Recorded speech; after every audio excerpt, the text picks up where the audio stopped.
Welcome, listeners, to Dave's Gone By, a video and radio and audio program that I'm sure you all know about. Pains me, actually, to do this morning. Well, sorry, I just have to lower the volume on this. So, so many of you are loyal and wonderful listeners, and tune in with us week after week as we do this program. We've been doing it since 2002. It's our 828th broadcast today. But some of you have not been pulling your weight. Many of you, I would have to say. It's not me. It's almost as if you've been stealing my time when I do this program, that I work on it for you. It's all about me, of course, and week after week, put together great segments, great interviews, wrangle the Rabbi Saul to be on here, and yet some of you don't listen to the entire program, you don't stay the whole 3.5 hours. Chuck. I blame Chuck. Well, it's Chuck. Not me, no. Some of you don't tell enough people about this program, you don't spread the word of it. Some of you don't even like some of the segments. This can't be happening. So, there's no other way to fire it. If you're unlucky enough to be watching this broadcast right now, 900 of you are fired. I'm sorry, I just... No, that can't be true. I had to do this a long time ago and had to fire 2 of my viewers, and I cried. I cried when I was doing... I'm not crying now. I broke wind once or twice, but not crying. So, I just want to wish you all well, and hope that journal... Selfish man! Narcissist! But the rest of you, take this as a lesson. I demand some work. Pull your weight if you're a viewer and a listener to Dave's Gone By. Watch the entire show. Then later on during the week, watch it again to pick up the subtleties and the nuances. Go out there with signs and banners and storm the Capitol. Your Mercedes and your rocket. That's right. And tell everyone about this program. Sell your rocket and your electric car. And because let's face it, we had a huge infusion of cash a week ago. I got like $5 that I found on the street. So, yeah. Anyway, the rest of you, stay with Dave's Gone By. We have an amazing program for you, as we always do. Let's pick it up with our usual intro. Good morning. There goes the Daverhood. And there was much rejoicing. Didn't your meds kick in yet? Yeah, David Lefkowitz here. He's a Long Island Hearts guy. He's got his own radio show. I want you all to really enjoy a wonderful program done by a fine artist. A glorious thing of unparalleled beauty. Dave's Gone By. Dave is one of my very favorite broadcasters, so keep on listening to Mr. Dave. Yes, indeed, ladies and gentlemen, the Dave's Gone By, Facebookio, Podcastio, Programmio of the air. Now that those 900 dead weight people are gone, we can have some fun. So, those of you who don't know what the hell I was doing for the first 3 minutes, I'm sure maybe you haven't seen that viral video of this corporate guy whose company a week or two before got an infusion of investor capital, or capital from somewhere, of something like $750 million, and took this as the perfect moment right before, well, just after Thanksgiving, a little before Christmas, to fire 900 people. Because nobody gets depressed during holidays. Right, yeah, holidays exactly. Are the most, how could... Yeah. Yeah, no, sure. So to fire 900 people, right? And also by Zoom. That was the big joke, because, companies fire people all the time. Isn't a company called Best or Better? Oh, wait, that's right, better.com. It's not better. It's certainly not. But he did it all in one single Zoom video, live Zoom video. Zoom meeting, right? Yeah, he invited 900, well, he probably invited just the firees. I hope he disabled the chat. Yeah. And I hope he didn't allow people on mute. and the noises Joyce was making were equivalent to the one that this woman was. I mean, I guess she was the one who shared the video because you could hear just one person who left her mic on while this guy was talking to 900 people via Zoom, and you could hear her in absolute crying and shock. She just lost her job, right? And a job where she was probably making some pretty decent money. If he's complaining that they're stealing, he used that word, stealing from the company because they didn't bring in enough clientele or they weren't working on his real estate stuff. I thought it was mortgages or some kind of financial, Yeah, so that they weren't pulling their weight enough. Yeah, and therefore they were stealing money from the company. I mean, I hope he has armor around his house, because I don't know if I were one of those people. I've been fired a couple of times in my life. I've been laid off. I've quit a couple of times in my life. I know how I felt at some of those moments. And I know it's just very lucky that I do not own a firearm, because, there's a couple of people I would have, in the heat of the moment, and had I been packing heat, not saying, I am saying. So, out of 900 people, right, that you just destroyed, at least temporarily, their lives, one or two of them are going to be very, very mad. Yeah, but also, I don't know why they didn't put HR. I just don't know, especially, this, post-millennials and whatever. Don't you think they'd find a better way of, Oh, absolutely. I mean, I just don't get it. I understand the crudeness and the narcissism, but, really. We're doing Dave's Gone By. The 828th episode of the show, we're calling it You've Got Mail. And in reference to our guests, I couldn't make up a pun with both the guests in it. So one of the guests is a major writer, poet, also a jazz musician. His name is Ishmael Reed. He's been writing novels since the mid-1970s, also writing. He's a polymath. He's also writing plays. In fact, he wrote a play quite recently, a satirical. He does a lot of satire in terms of politics and race and society stuff. And he's got a new one, and it is called and it's not. You'll hear the name of the play, and then you'll go, "Oh, I think I know," and you won't know what it's about at all. It is called, yeah. Who does? I will. Okay. I will. Fine. Okay. Who did? I'm sorry. We're just fighting with the wife. Where are we? I have this down on here. I purposely put it down on here, and it is called The Slave Who Loved Caviar. The Slave Who Loved Caviar at Theater from the New City. I'm sorry, I'm just a little distracted at the moment. Slave Who Loved Caviar, Theater for the New City by Ishmael Reed. And again, you figure, okay, so he's a black writer, has written very much about black society and black culture. So it is not, some of that is about that at all, but it's really about the relationship between Andy Warhol and Jean-Michel Basquiat, two artistic people, and the kind of the idea of the culture that we have is that, Warhol was Warhol, and Basquiat was this up-and-coming new artist, and he sort of, went into the Warhol world and was tremendously influenced by that and so forth.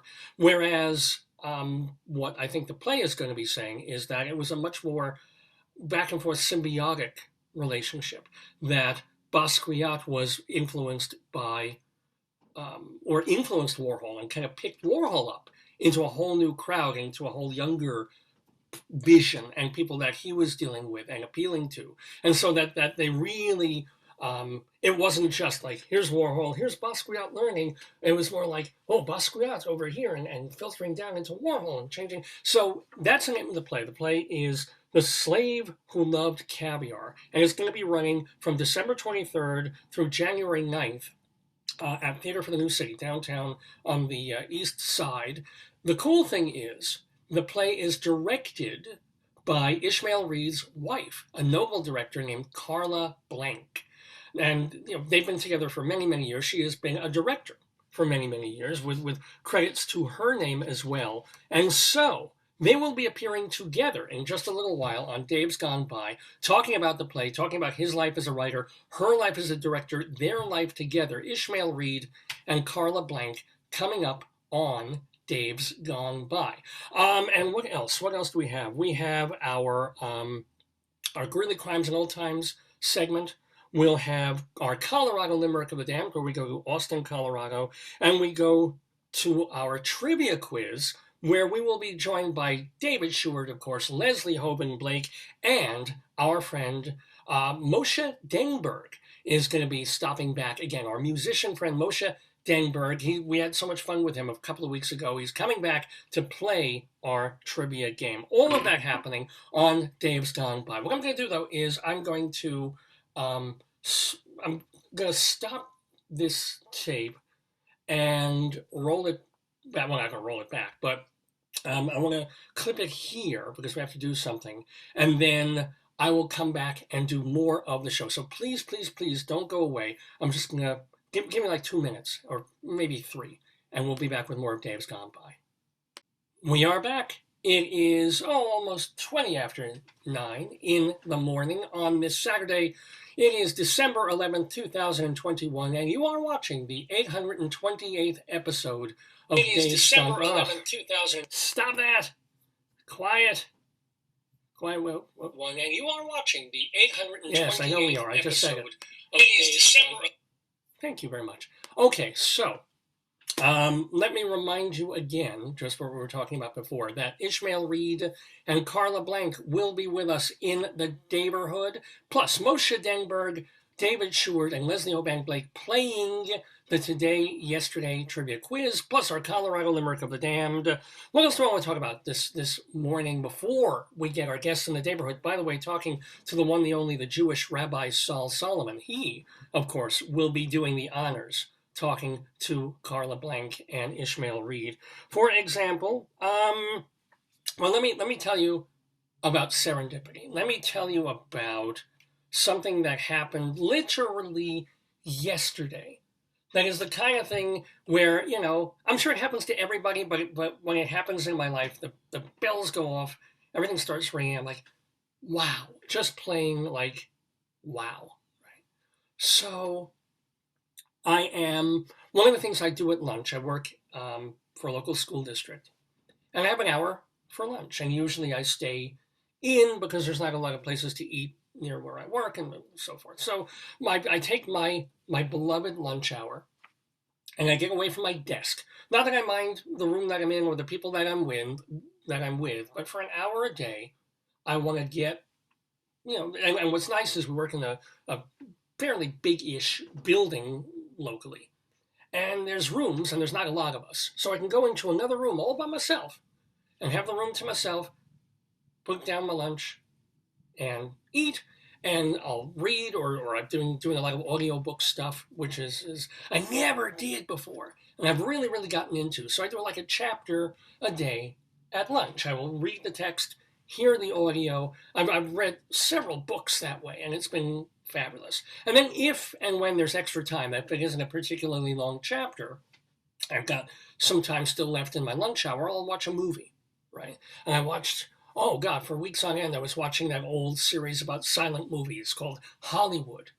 That was put together by Kevin Brownlow.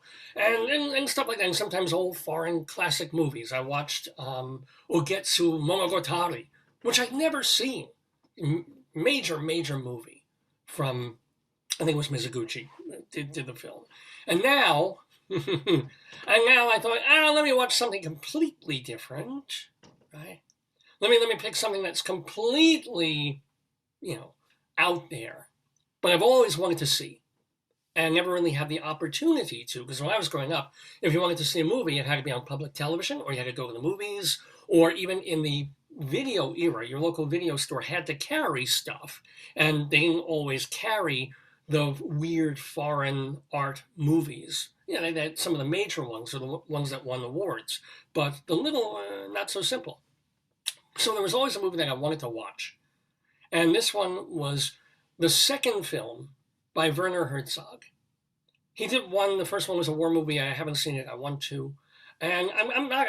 I mean, I love the idea of Werner Herzog a lot more than I like most of his movies. Right? And I love his voice more than anything else.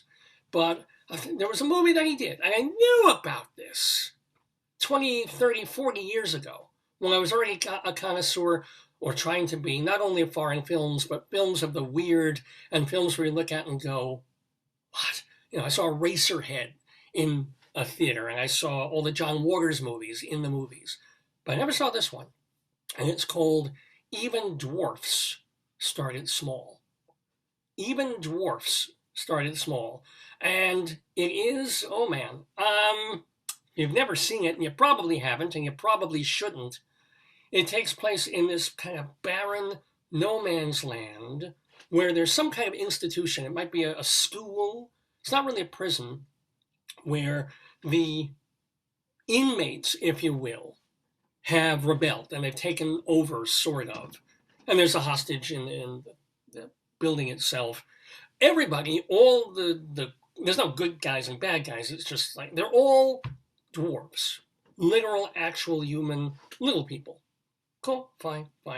But this is not a film that is deeply respectful of midgets and dwarves and little people. This makes Todd Browning's Freaks look like Mr. Rogers. So the whole movie is this idea of near anarchy. It's the fact that when the rebels take over the grounds of this building, of this institution, instead of constructing a new society, instead of escaping, instead of doing anything, all they do is giggle and destroy things for an hour and 40 minutes. Over and over, smashing crockery, turning on a truck and with no driver and just having it going around and around in a circle, and then throwing dishware at it and having a mock honeymoon ceremony. And they play pranks on each other, which are, okay, they're cute, and there's just this incessant laughter and giggling through the entire film. And some of it's amazing. There's this one guy who's got the best laugh ever. It's like, except it's a higher pitch because he's a little person and he's got a voice like that. So he rocks back and forth laughing. And again, it's Herzog, so a film that should be an hour long goes on 40 more minutes of the same stuff. And as the movie progresses, they get more and more wild and destructive in their pranks, in their stuff. And also there's lots of animal cruelty. I mean, you don't really see it. You see two chickens. One of them is dead, and the living one is eating the dead chicken, but, there's just chickens doing what they do. Cannibal chickens on crack. And then there's a point where a pig is killed, but you don't see them killing the pig. You just see the dead pig and little piglets trying to nurse at the dead pig. This is the movie. There's no plot. This is Even Dwarfs Started Small by Werner Herzog, right? And then there's a scene, I was dreading this, and it's towards the very end of the movie, where, and I read about it, I said, okay, this is coming, where they take an animal and they put it up on a crucifix. And thank goodness, it turns out they don't actually nail the hands of this onto the wood. They just tie it up there. They crucify this animal and carry it in a religious, quote-unquote, procession, because the movie's making fun of all institutions and religion and the breakdown of all of it, right? So the animal, and I'm watching this, and it's just about time to go back to my desk and start and work again, right? So I'm watching, and they're carrying this procession. And what are they carrying? A monkey on a crucifix. Not dead, but I'm assuming in the last 10 minutes they kill it. I don't know if they burn it. I don't know what the hell they do. But, this is a great way to end my lunch hour, right? Monkey on a crucifix. A couple of minutes later, I get back to my desk, and just before I start working, I always like to check the news. I like to check what's going on. I check my email, and then, swear to God, 5 minutes, maybe 10, after I'm watching a monkey presumably leaving this planet, dying, on my feed, Mike Nesmith dead at the age of 70. Who was Mike Nesmith? Of course, he was Woolhat in the Monkees. Coincidence? Probably. Yeah, of course. I've been watching the Herzog movie for 2 weeks now because I'm watching 10-minute bits. But still, stranger things on heaven and earth, ladies and gentlemen, stranger things. Well, we don't get stranger than this program. It's Dave's Gone By with me, Dave Lefkowitz, on this Saturday, December 11th, 2021, the You've Got Mail episode of the show. And we have Ishmael Reed and Carla Blank coming into the Daverhood to talk to Rabbi Sal Solomon about their life and work. Should be a blast. So what I'm going to do is play some Reed music, because not only is he a playwright, not only is he a poet, not only is he an author, a novelist, and a teacher. They've both been professors for a bunch of years, but he is also a jazz musician. So let's hear some Ishmael Reed. Here's When I Die, I Will Go to Jazz.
Oh, we are grooving there, ladies and gentlemen. We are getting jazzy and funky here with our guests in the neighborhood on this Shabbos morning, December 11th, 2021, with two very esteemed, very talented and creative people who have to unmute themselves so we can hear them on the program here. So, first of all, we have, as she adjusts her telephone there, Carla Blank, a theatrical director who will be... Oh, wait, this is not... that's not her. Yes. That got weird right there. Hello! Yeah, hello, how do you do? Carla Blank is directing a play at Theater for the New City off Broadway in New York. It's starting on December 23rd, running through early January, and it is called The Slave Who Loved Caviar, and it has to do with the art world. We'll talk about it. And this play is written by her husband, this other person we're seeing in the... Well, he's in my upper left-hand corner. I'm not sure where he is on your screen, but he's somewhere on your screen. This is a very, very esteemed novelist, two-time National Book Award nominee, Pulitzer Prize finalist. He is a distinguished emeritus professor at the University of California at Berkeley. He's also the Jazz Poet Laureate of San Francisco, winner of NEA Fellowships, Guggenheim Fellowships, MacArthur Genius Grant. He's been compared literarily to such people as Thomas Pynchon, Mark Twain, and Gabriel Garcia Marquez. I am not throwing mumbo jumbo at you, ladies and gentlemen. I'm throwing the author of mumbo jumbo at you, Ishmael Reed. Carla Blank, shalom, and welcome to the Daybrook. How you doing? Very fine, very fine. This is one now. I assume you were, oddly enough, not in the same place. I kind of figured since you're both working on the play. Are you not both in New York together right now? We are. We're actually in a very small hotel room together. Oh, it mustn't click. Okay, so how's the play go? I assume you're in rehearsals as we speak, no? Correct. Okay, I'm going to need you, Ishmael, to talk like closer to the mic or so we can. Okay. I think Carl can talk about how the play is going. I'm just Yeah. suspecting. Have you been? Are you allowed in rehearsals, Ishmael, or does your wife keep you out of them until? I'm in rehearsals, Yeah. and once in a while I ask permission to make suggestions. Okay, I'm going to need somebody to like. We're getting feedback audio wise. Can you maybe pot down one of you your audio? Because every time you speak, I hear wow, wow, wow, wow, wow, wow, wow, wow, wow, wow, which is very jazzy, but not very helpful to understanding you guys. Okay, so what do you suggest that? I don't know how to do this. Let's see. I'll mute. Okay. Oh, I think that's better. Say something, Carla, please. Okay. All right, you're very low. Yes, can you hear me now? The rehearsals are at Theater for the New City, which is a wonderful off-Broadway house on First Avenue between 9th and 10th Streets. And it's been going for 40, 50 years. Great history that we're joining and being under their sponsorship. Now, tell us, though, both of you, about the story of the. I just hear me feeding back. The play itself is about two majors of the modern art world. So, how did this idea occur to you to tell their story together? Well, I was really offended by the portrait of Basquiat in the Julian Schnabel film, and I thought it was a degrading and almost racist portrayal. I had dismissed Basquiat, along with the others, as merely a graffiti artist. But two gallery owners, Joe Overstreet and Corinne Jennings, invited me to take a second look. And then on my last trip to New York, his name kept coming up. Uh, in fact, there was a art deliverer, a person who delivers supplies to artists. And he said that this is a black guy. I think he built a sculpture here in New York, got a commission. He said that Basquiat was like hungry for some kind of companionship. And so when I went back home, I started investigating the relationship between Basquiat and Andy Warhol. And I found that through my investigation or through my research, that the Warhol cult and the biographers and the true believers of Warhol have uh, portrayed a one-sided view of Basquiat. That actually Basquiat influenced Warhol more than the other way around. In what ways? Like physically, what do you see in Warhol's art post Basquiat? He got Warhol to paint again. Oh, Warhol hadn't painted in 20 years. As a matter of fact, Warhol had said that painting was dead.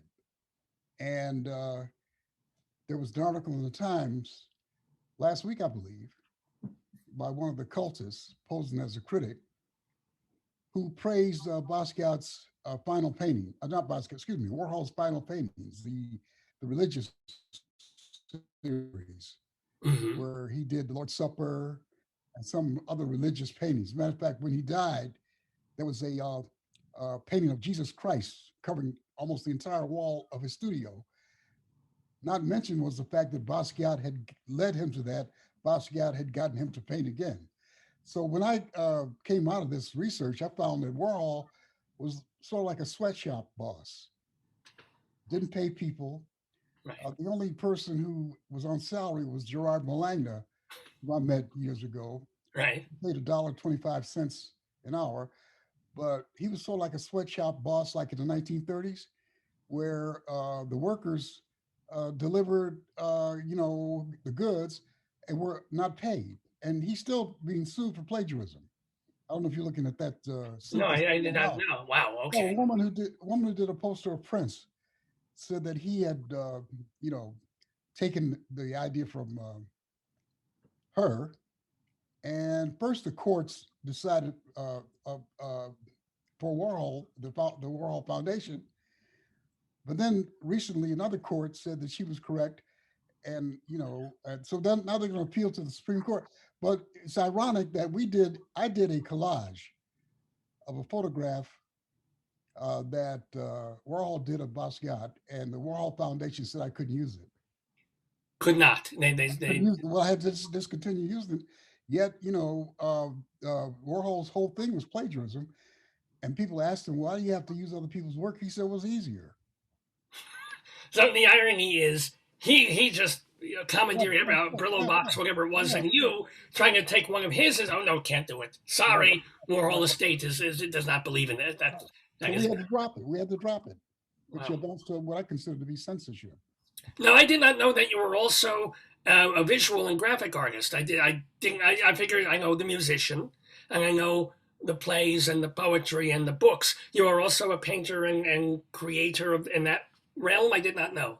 Well, my first book, Mumbo Jumbo, was hailed by the New York Times as a pioneer graphics novel because I did use, graphics in there, pictures, illustrations. But that's because I was hanging out with painters in New York in the 60s. The painters put a lot of pressure on us. The painters and the musicians were way ahead of us. I couldn't do a Norman Rockwell type novel. You know what I mean? I couldn't do like Grandma Moses. I was on the Lower East Side. You walk out of your house, there's Sun Ra walking by, or Archie Shepp, or Cecil Taylor, or Joe Street, or, a number of other painters.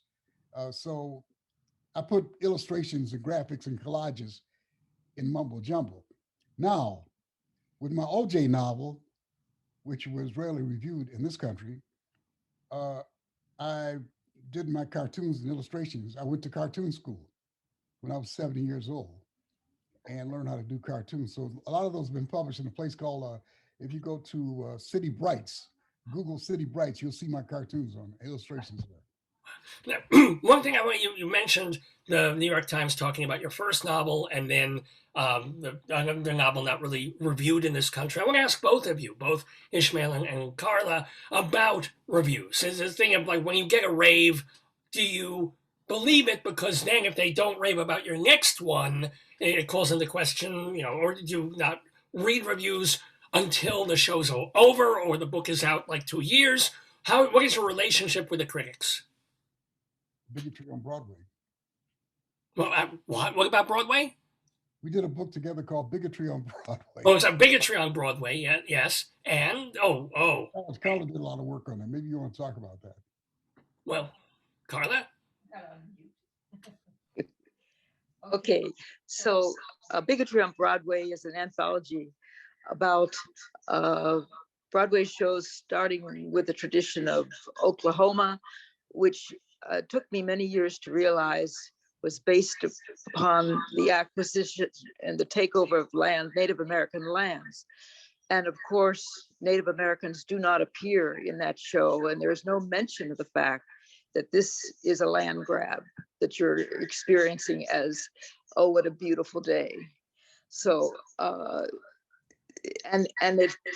these kinds of shows like Hamilton, West Side Story, are distorting American history, and people believe that that's our history because they're sold by the music and by the dancing and by the general energy of these productions.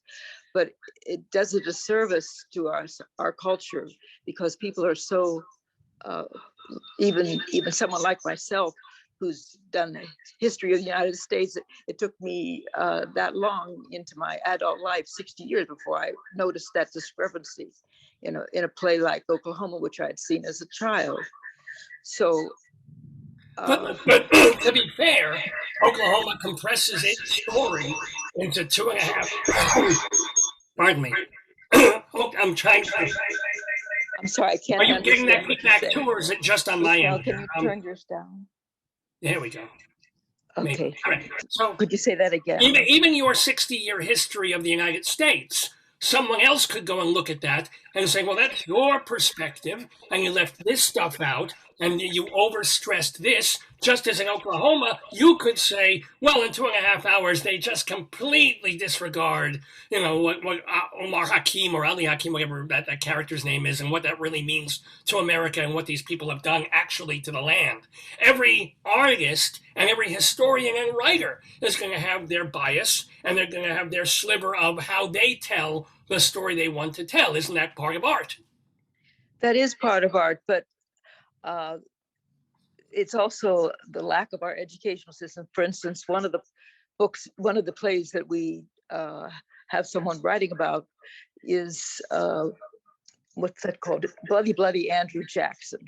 And it's being reviewed by a Native American writer, artist, who was actually at the New York Public Theater at the time as a consultant on Native American theater and representations.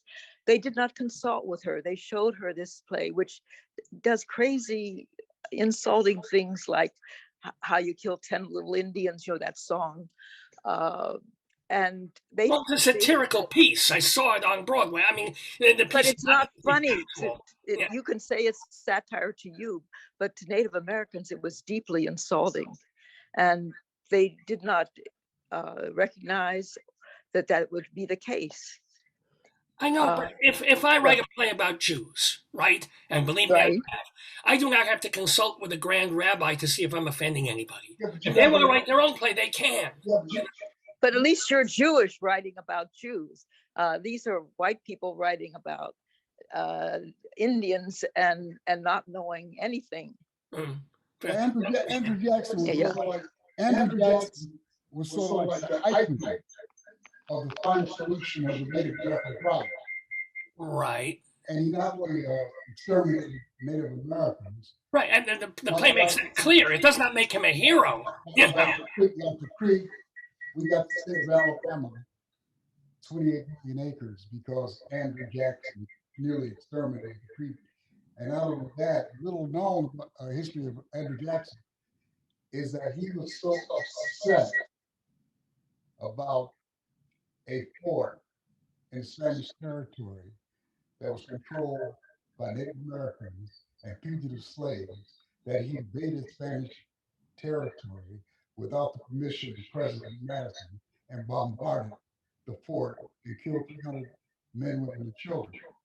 I mean, because he felt that fugitive slaves would give other slaves ideas because they were always afraid of a black uprising. Still are.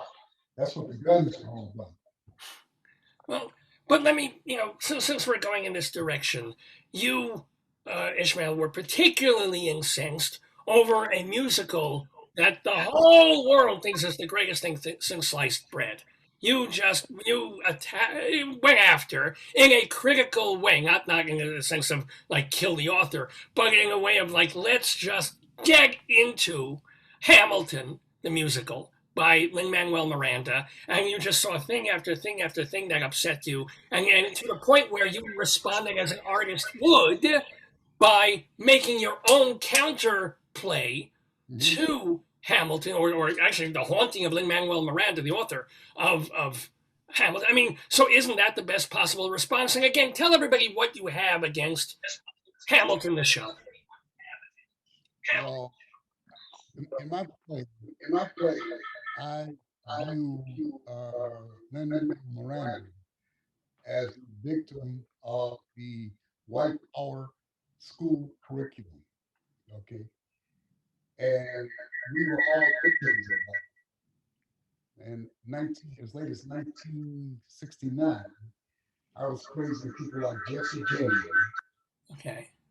Because of the movie image of Jesse James, who was played by Hollywood's leading men, Henry Fonda, Henry Fonda, yeah. Tyrone Power, So we all were sucked in by the myth of James Brothers when they were Confederate guerrilla warriors who went around killing abolitionists.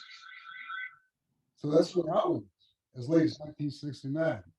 I was praising Napoleon who reinstituted slavery in the Caribbean. So we're all victims of this curriculum, and we still are. And now you should know this, sir, that in the South, they want to give opposing views about the Holocaust. You know about that. Well, yeah. There are 2 points of view. There are 2 points of view about the Holocaust, and Yeah, 5,999,000 dead versus 6 million dead. I'm right. going to say right. So we're minorities. Seldom do we get to tell our story. Right. Okay. So in this book, Bigotry on Broadway, Native Americans, Asian Americans who were upset with Miss Saigon. All right. South Pacific. South Pacific. And Nancy Ricardo, who's a very famous poet who lives here in New York, she said, when do we get to tell our West Side story? So that's the point. Yeah. I want to say one more thing. Sure. If it were up to me, I would have people standing up there reading my script. It was Carla, because of her background as a choreographer, who was part of the dancing movement in the 1960s, and he's collaborated with Robert Wilson and other people here, that plays by movement. Right. I never think of movement when I'm doing the play. I'm thinking about the script. Well, Carla, I'm trying to get the actors to do my script instead of making up stuff their own thing. So she's the one who added movement to this play. Well, fine. That's what that's what a play is, unless you're doing a reading. The last 2 years, we've all gotten used to a play being, hello, I'm in a play right now. I'm handing a glass of water across the screen to someone who's grabbing a glass of water. And that's movement in the theater for the past 2 years. So, Carla, maybe you weigh in on when you get a script. Are you telling the author's story, or are you creating something with it that goes beyond the author into a more gesamte work, if you will? I always start with a script. That's my structure that I build off of. And I take any information in the script that can send me into action and use it. So in this case, he's got a play within a play where he's got a vampire and his assistant, who's a werewolf, who are coming into New York and in need of money and in need of a change of their style. The vampire is an artist, and his work is no longer being exhibited because he's out of style. So this agent, this werewolf, suggests he find a Black graffiti artist, as Basquiat was found by Warhol, to regenerate his career. So it's like this cartoon, exaggerated story to illustrate the ridiculousness of what was the relationship between Basquiat in the art world and Warhol in particular. So it's a lot of fun to figure out, how am I going to make these characters come alive off the page. Well, here's my question. Did you consult with any Romanians or Carpathians when you were doing the vampire character, just to make sure you're not offending someone in Eastern Europe? No, we consulted B movies. There you go. Which are all part of the white heterogeneity. No, I can't. Yes, that's true. That's true. But we are making fun, and as it's quite obvious. We have an affirmative action Dracula. Yeah. So we have a Black Dracula. But this is very important. Well, but were white people also allowed to audition? This is the question. Yeah. No. Actually, only one person in the cast is white. It just happened that way. That's the way it's supposed to be. It just happened that way. I like that. I have to say. Right. Now, Ishmael Reed, I want to ask you a question since it's alluded to in the press materials for the play, the Caviar play, is that you are a long time friend of Richard Pryor, or at least a friendly acquaintance, I would say. Do you have any, one of the things we love on this program is anecdotal stories, any stories or tales you can tell, good or bad or in between, of Richard Pryor? We told him that Carla, can you maybe, is there a way to turn down the audio on? I have it down. I'm going to go mute. Let's see if that works. And then when you talk, we'll unmute. So, Ishmael, please. we told him that he couldn't bring that corny Las Vegas stuff to Berkeley. And So you were instrumental in changing his. he says that in his autobiography, that we changed his, he became more cutting edge, he became more political, and he cut out some of this, stuff catering to people who had a lot of money to spend on, gambling. I mean, that's what Las Vegas is all about. I was with my friend Bill Cosby at Lake Harrow. I think it was Harrow's Casino, and he had to make appearances, in the mill about with the gamblers and stuff. And so that's what they're required to do.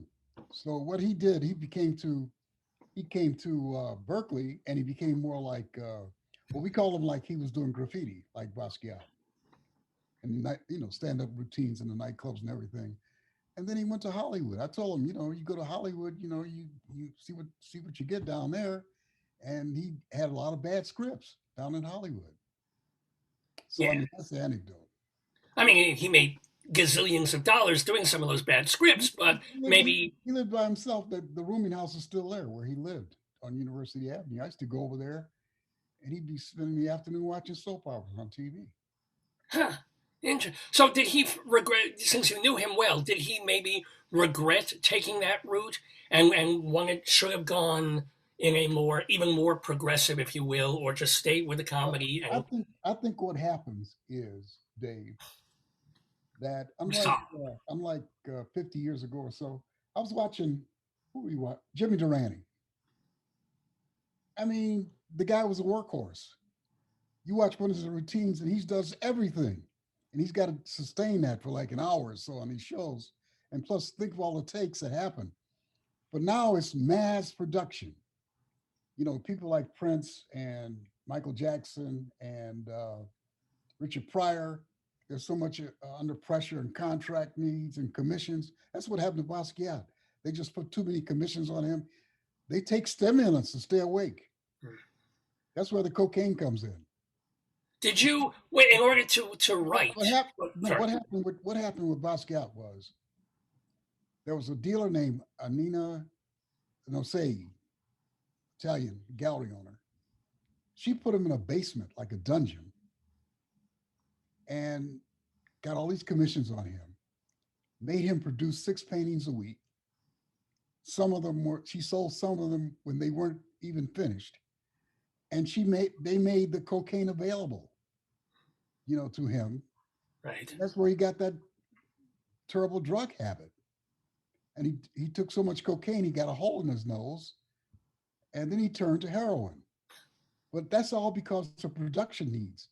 They had so many commissions on him. He's making so much money, renting limousines. He's a kid. He's a kid. People forget he's 22 years old, 23. He's a kid. It's like the athletes who don't know what to do when they, yeah. No, it's like injecting a horse. We talk about it's like injecting a horse with some kind of stimulant so they run faster. The same stuff. So I say, well, they didn't exactly kill him, but they provided the ambience where his death was possible. Now, can I ask you, since you were writing in the 60s, 70s, 80s, and you having contracts, and you're having not just to do books, but also be creative and in the jazz musician world, were you able to avoid the drug life or just do dabble in, minor stuff or what? Yeah, we did minor stuff. I admit that. Like real minor next to these people. But I left New York in 1967. Right. So you didn't get into the heroin, into the the heavy, like jazz musicians. Well, same thing. They have to worry about gigs. See, in New York, there's a lot of competition. As a matter of fact, I said I always want to write a play in which one black painter murders another because they're competing over which one to get in the gallery. That's a good, yeah. So I finally included that in this play. You know, there's the old time abstract painter, and as a young blood, you know, the younger generation, they get into a conflict in one scene. But the idea was that only one could succeed. Now, in the West, in the Midwest, there's more of a populist sharing tradition. You know, it's more of a communal situation. But I think in New York, you have the old world. It's one thing about New York, you have the old world reverence for the artist. Okay? Yeah. I mean, when I was in New York, I was indulged because I had a book, I had a novel. I mean, I had prestige. In Oakland, they don't care whether you're sensitive. Where I live now, they don't care if you're smart or sensitive, or as long as you keep your lawn, you know, mowed on my block. That's the standard, you know. So I think this old world pampering of the artist is probably something that happens here.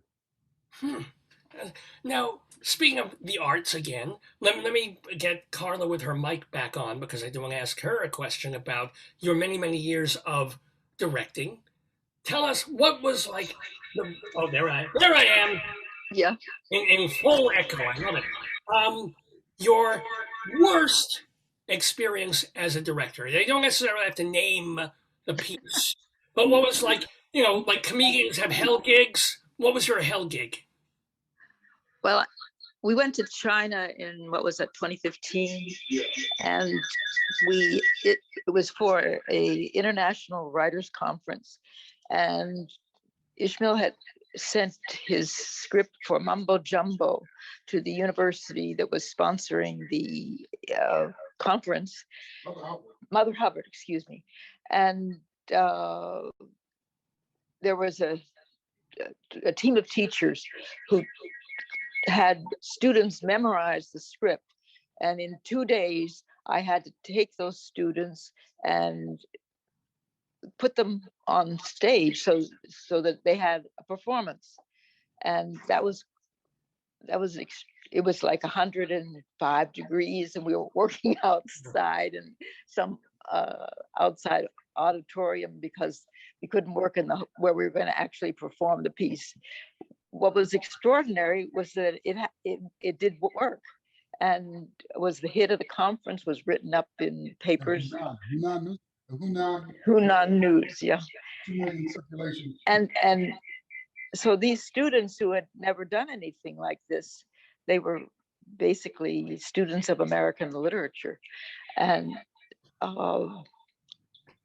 that was the most extreme pressure I've ever been under. What about Ramallah? Oh, Ramallah, that was a very complicated situation. I was at El Kasaba Theater in Ramallah, which is a long-time established theater, as a guest director.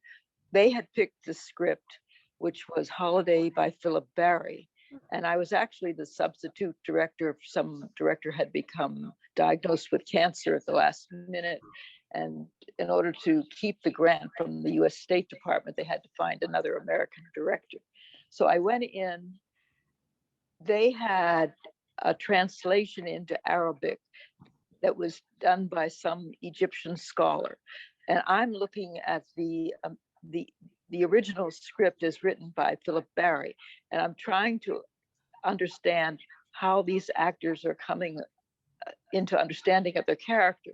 And I'm citing things in the original script, but then they didn't exist in their script. So here, most of the actors did not speak English.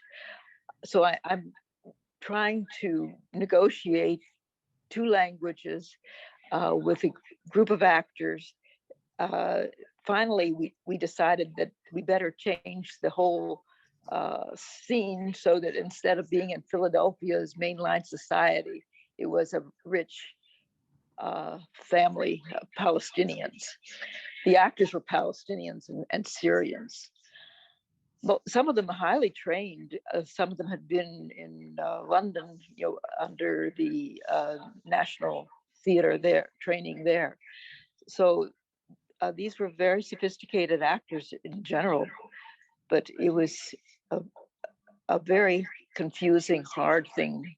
Well, did you have a translator? I mean, could you go back and forth and then say, yes, the man who theater director of the theater, he was bilingual. Some of the actors were bilingual and quite comfortable in English. So there were enough people in the cast that I could consult. And then I finally picked up a few words enough to reference people.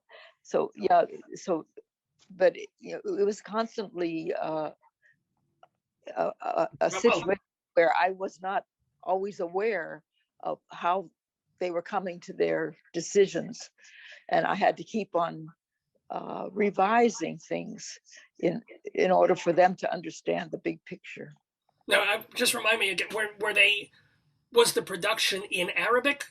Or was the production? The production was in Arabic, and it toured 6 cities in the West Bank. It ended up at the Palestinian National Theater in Jerusalem. That was where it closed. Mm-hmm. Wow.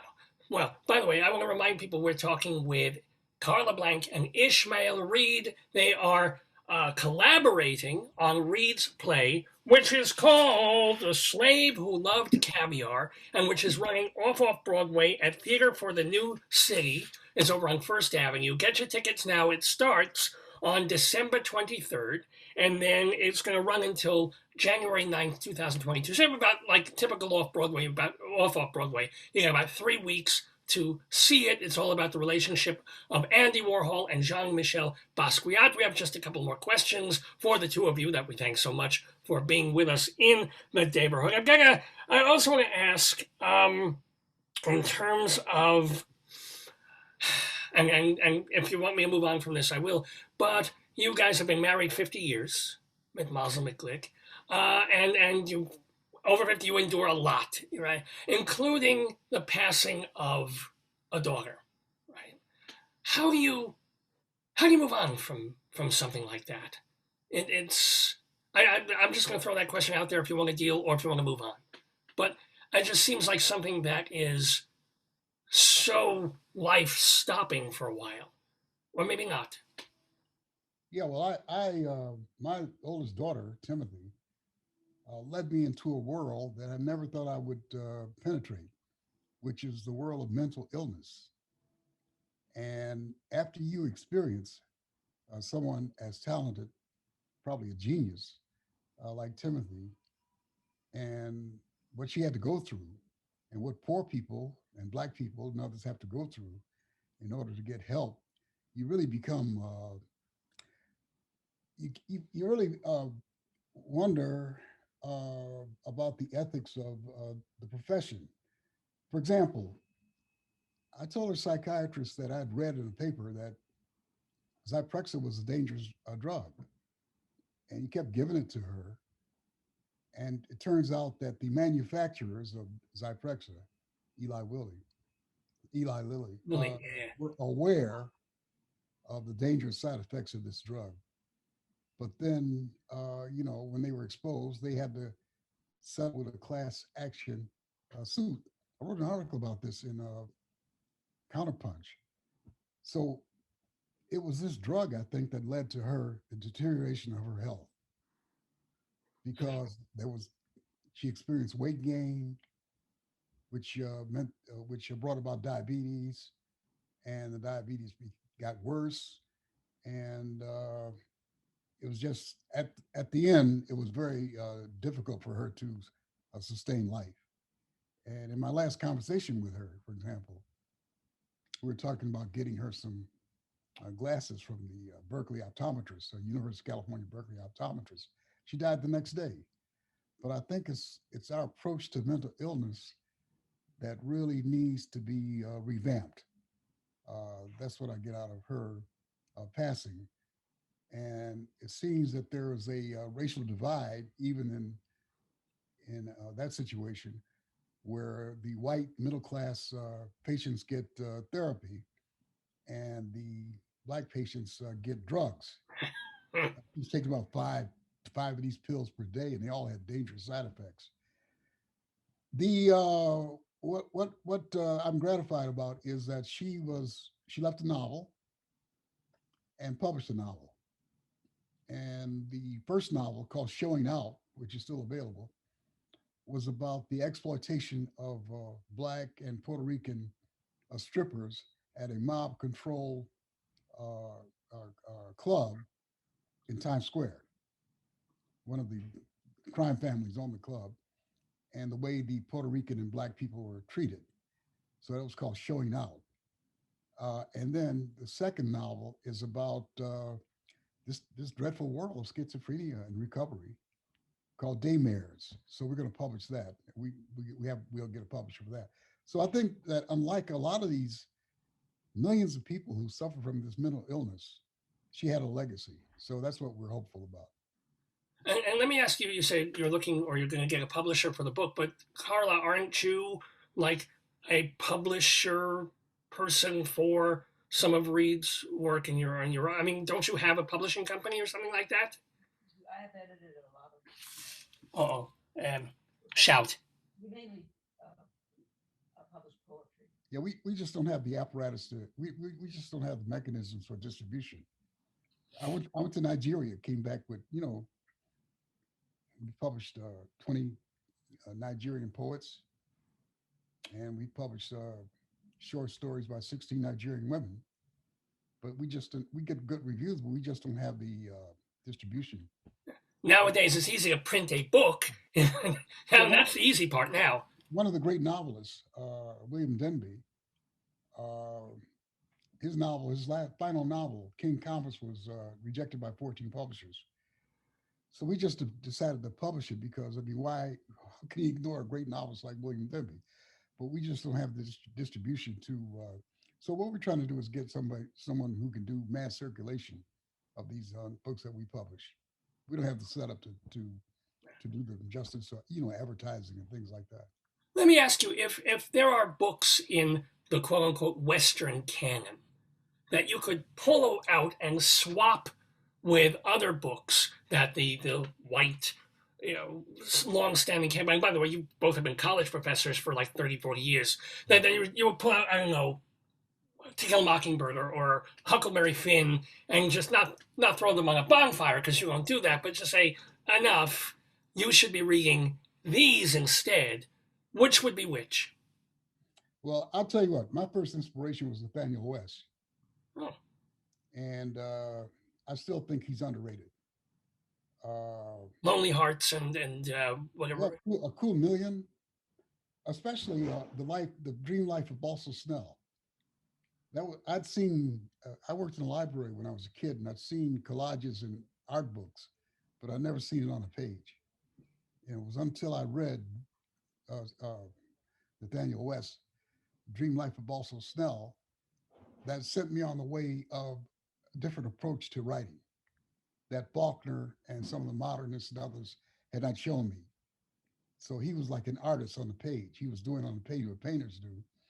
And it's interesting that Nathaniel West looked out for other writers. He ran a hotel here in New York, and he's trying to accommodate other writers when he was the genius. You know what I mean? So I've done a series called The Terribles, which are hated and not even reviewed in this country. Terrible Ones, Terrible Twos, Terrible Threes. Oh, right. Yeah, you're working on, I think your next... Just published. Terrible Threes just published. Right, yeah. Terrible Four, excuse me. The Terrible Four was just published recently. What, last year? This year. And it's also illustrated. It's illustrated. I said, these are the series that Nathaniel West would have written had he not gone to Hollywood and got killed. Fair enough. So are you writing a new novel? Or, I mean, again, you've got LA's certain amounts of time, like this much time for my music, this much time for lecturing, this much time for, I mean, how do you block out your week? There's a young publisher named Chris Farley who works with Audible. So I've done some things for him. He's got me writing short stories. Oh, cool. I compare it to an old crocodile turning vegetarian. So, I've written 3 short stories. It's amazing. The most recent one is The Fool Who Thought Too Much. That's on audio or audible. And what's it about? Well, it's about the court fools in conflict with the Enlightenment. You know, the court fools were the only ones who had free speech, and the Enlightenment said, you know, everybody should have free speech. There are clashes on many different levels. Right. So this takes place in 1700s Germany. And then I've just finished one for them called The Man Who Was Not Himself, which is my first attempt at science fiction horror, the horror genre, science fiction horror genre. Whoa. So he's got me working on some stuff. And I did a thing called Malcolm and Me for Audible, which is about my encounter with Malcolm X in 1962. Wow. Well, before I ask Carla about her, do you want to tell us a little bit about this encounter? With Malcolm? Yeah. Oh, Malcolm X was way ahead of us. You know, Malcolm had gone to a prison where there were 2,000 books available. There was a philanthropist who contributed 2,000 books in this prison. I think he probably read all of them. And so I didn't know anything about Black history. You know, we were taught to be Anglos. I mean, you know, when we went to the university, they said, well, if you become like Basil Rathbone or somebody, you can get over, you know. So I didn't have a clue about Black history. So my first encounter was with Malcolm X. I was like a cocky kid, you know it all. Malcolm X comes in the room. We're on a radio show. And the host says, well, why don't we talk about Black history? I said, well, Mr. X would say Black history has been distorted. He said, no, it's cotton patch history. I started thinking, what is he talking about? So when I came to New York, you know, everybody in Manhattan is smart. Right. You know, I thought we were all smart. I came to Manhattan. You know, I used to do the Daily News straw poll, and we do the boroughs. And as soon as I enter Manhattan, I get smart answers. I get wisecracks and smart other stuff. You know, so everybody here is smart. So I came here and I got an education in Black history. The thing, and I encountered Malcolm here in Manhattan, and I wrote this long poem, which was really stupid. And I showed it to him. He said, just like Dante, just like Virgil. I said, this guy's read everything. So he's like one of 2 geniuses that I met. I think the problem with him is you got involved in one of these cults. And I tried to present an objective portrayal of Muhammad Ali and the Nation of Islam, which is not done before by some of the scribes who praise Ali. They dismiss these people as fanatics. It has more depth. If it had not been for the Nation. Not Elijah Muhammad. Who are you talking about? Well, Elijah Muhammad had white people at his dinner table. I mean, that other stuff was for public stuff, you know, but he's a businessman. He had to negotiate all kinds of people. As a matter of fact, this guy Cuff, what's his name? Irving Cuff? What's his Chicago broadcaster? Oh, Herb Cupchinette. That was one of Herb Cupchinette, yes. That's one of his friends. You see, I mean, people who worked in the, they said that blew his mind. He had Jewish, right? Yeah. He had friends, people at his dinner table, you know. So I try to make a balanced thing, but I think that Malcolm was beginning to become more sophisticated and more cosmopolitan, and I think that's the reason they killed him. The FBI did not see the Nation of Islam as any kind of threat because they were conservatives. Right, there were suits and ties, and absolutely. They were they had commerce. They were into fishing deals and all this kind of stuff, and selling the newspaper and making money that way, you know, and pooling their resources. But I think when he became international and when he made that remark about Kennedy, I think he was doomed. Well, on that note, let's go back. There's no way I make a joke after that. I was like, it's doomed. Oy. All right, but let's lighten the mood a little also with Carla. Carla, so you're directing this play about Warhol and Basquiat, your husband's play.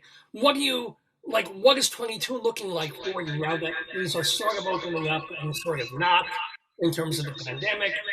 Do you line up projects or do they just sort of come to you? How do you get your directing leads? Pardon me? How do you get your, what are your plans for 2022 in terms of work? Well, I've had this project that I've been working on since I published a history of the 20th century in 2003. And I keep on dumping information into it as I go. And it's this gargantuan book now, but I would like to see if I can get it in a state ready for publication.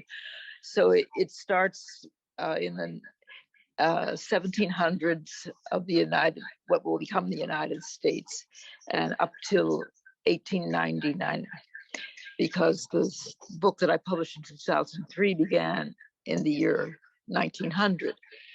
So what I'm doing is I'm looking for moments of innovation when major change happened, and for the things that are omitted often in histories of America.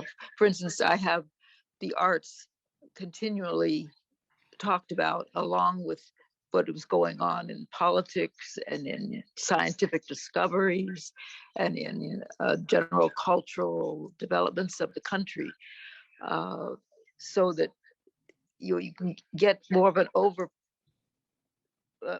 understanding of the totality of the development of the country. It sounds like it's a good thing that you guys are married for 50 years, because you're literally both on the same page. You're both about looking at what has come down to us as almost the orthodoxy of the tablets of American history and saying, let's write in the margins and let's magnify the margins. And this sentence, it needs a whole parenthetical phrase in there to explain some other things. And I think both of your work in different ways is moving along those lines. Would you agree with that? Yes. Wow, you liked it so much you sang it 5 times. Yes. So, and do you see yourself, Ishmael? You're in your mid 80s. Am I correct? How? I'll be 84 in February. Mid Mazel, 84, and you're feeling well. I'm doing pretty well. Yeah, sure. So, do you see yourself doing a lot of music as clubs are opening up? Do you see yourself also doing more theater or more travel? Certainly, because you guys love to get to travel and do your pieces. Or is it going to be like, short story, let me sit down, type it out, I'll watch some soap operas, go to sleep. What's you see? Well, I have my pandemic short story coming out next year. It's edited by Margaret Atwood. And I think it's a enterprise that's being sponsored by the Authors Guild, but I think they have a publisher, Harcourt, who's going to publish it. And there's some other people who are writing their different fiction about the plague. I want to probably make a CD of the music I composed for this play, because I can't get any first-rate musicians to collaborate with me. So I have to do it. I doubt that very, because they're not leaving their homes yet, or I imagine a lot of people would be happy to collaborate with Ishmael Reed. I somehow people don't want. Well, I collaborated with David Murray and some others, and Carla. We did a CD called "For All We Know." Carla plays the violin. Okay. She's one of 2 trained musicians on that thing. I studied piano, but anyway, it's called "For All We Know," and it's David Murray, Chris Planis, Roger Glenn, and Carla. So that's available. But I would like to do a solo piece. I did some compositions for this. If you want to see my stuff, the latest piano piece I wrote is on YouTube. It's called Hands of Grace. And it's in honor of Grace Wales Bonner, the fashion designer, who flew me to London, where I played the backup for her fashion show. Nice.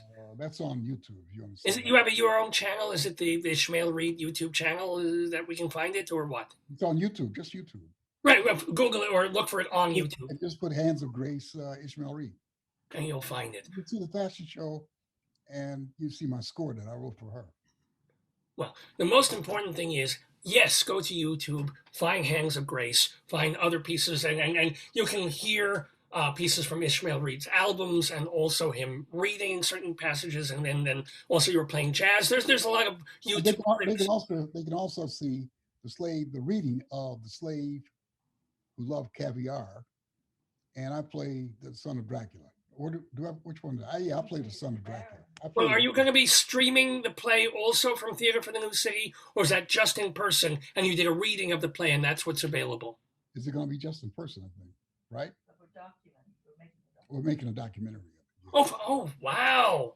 Wow. So that'll be out probably in 2022. Also look out for the Domestic Crusaders, which is considered by the New York Times one of the prominent artistic responses to 9/11.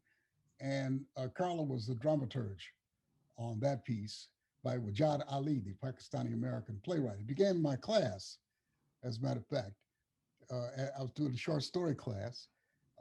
Wajad Ali was off for 3 weeks because of the crisis, the backlash of 9/11.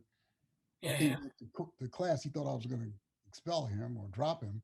I said, no, I want you to do an independent study. I said, I want you to read Arthur Miller's Death of a Salesman, Eugene O'Neill's A Long Day's Journey, Lorraine Hansberry's Raising the Sun, and I want you to write a family drama about an ordinary Pakistani-American family. The thing became a classic. How long has it been running? And so he wrote me 20 pages. And after he graduated, I said, we're not finished. I said, I want you to work with Carla Blank. And they shaped that piece, and it was at the Berkeley. It went from a Pakistani-American restaurant in Fremont where they gave you a meal, for, what, $11 for a meal. And we didn't expect many people to show up. 400 people showed up, ended up at the Kennedy Center. Oh, wow. Okay, I mean, but this is how it goes. This is also passing on to the next generation. Just some kid in your class with an assignment, and then suddenly it's a major statement on American, Pakistani, and foreign life. Got a book coming out next month called "Go Back Where You Came From." The book was published. The play was published by McSweeney's. Also, it just came out in a new edition. Well, I mean, this is the thing. I mean, what's one of the lovely things about you both is that every 3 or 4 or 6 months in 22, 23, 24 of the next few years, you look them up, you Google them, and they'll be doing something else. This is the wonderful thing. It's like, oh, Reed's got a CD out. Great. Oh, Blank's directing this. Oh, this was published. Oh, this is a short story. This is how creative people are. This is why I love to talk to people like Carla Blank and Ishmael Reed. Most important, well, not most important, the most imminent important thing is that Reed's play, The Slave Who Loved Caviar, is going to be live in person at Theater for the New City, 155 First Avenue, downtown in New York, starting December 23rd, running through January 9th. So please go see it. And it just remains for me to thank you both so much for taking the time this Shabbos morning to be with us in the Daverhood, to wish you, as they say, break many legs and other body parts on the show, and much creativity and good feelings and much more writing in the margins in the years to come. Shalom and bless you both. Thank you, Dave. Thank you so much. Bye-bye. My best to you. You too. Shalom.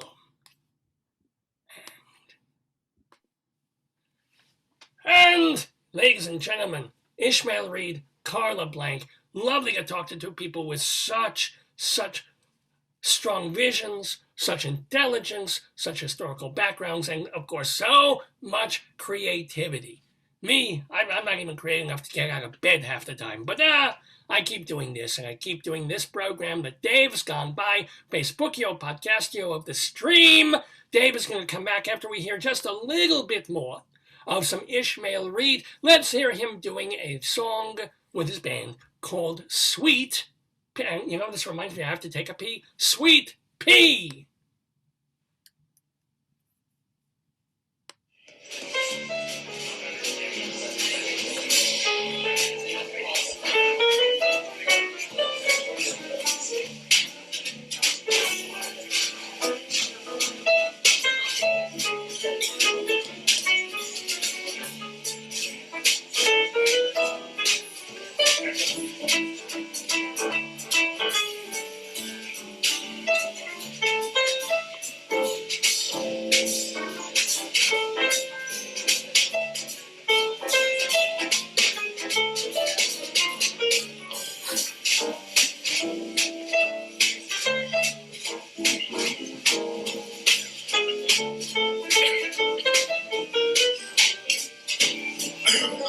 For instance, a big spring mark was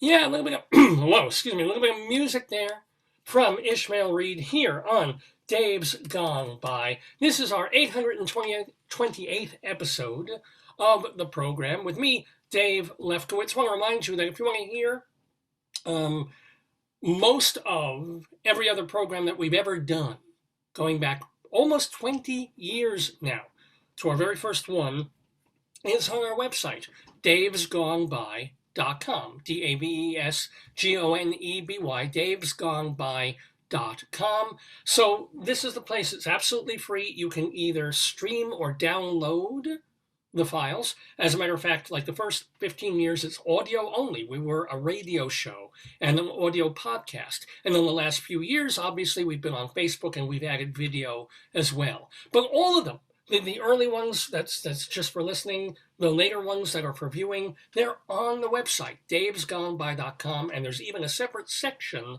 where you can watch or listen to the interviews that we've done with so many wonderful people. I mean, you want to talk about playwrights, we've also interviewed folks like Richard Nelson and the late Charles Grodin.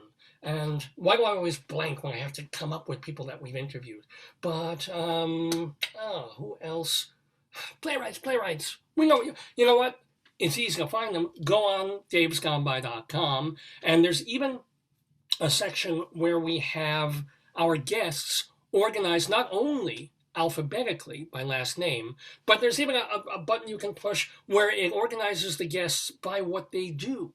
So if you want to see all the actors that we've had on the show, there's a list, and with hyperlinks to their interviews. If you want to see the playwrights, if you want to see the directors, if you want to see the radio personalities, the authors that we've had on the show, that's all there. It's all there at davesgoneby.com. Please know that we also put our archives on the nonprofit website archive.org. It's nothing to do with us except we have a channel there, the Dave's Gone By channel, and we just put all our stuff on archive.org as well, because who knows, if my website ever goes under, it will be there in perpetuity, or at least as long as that website lasts, which is compiling art and entertainment and literature from the past hundreds and hundreds of years.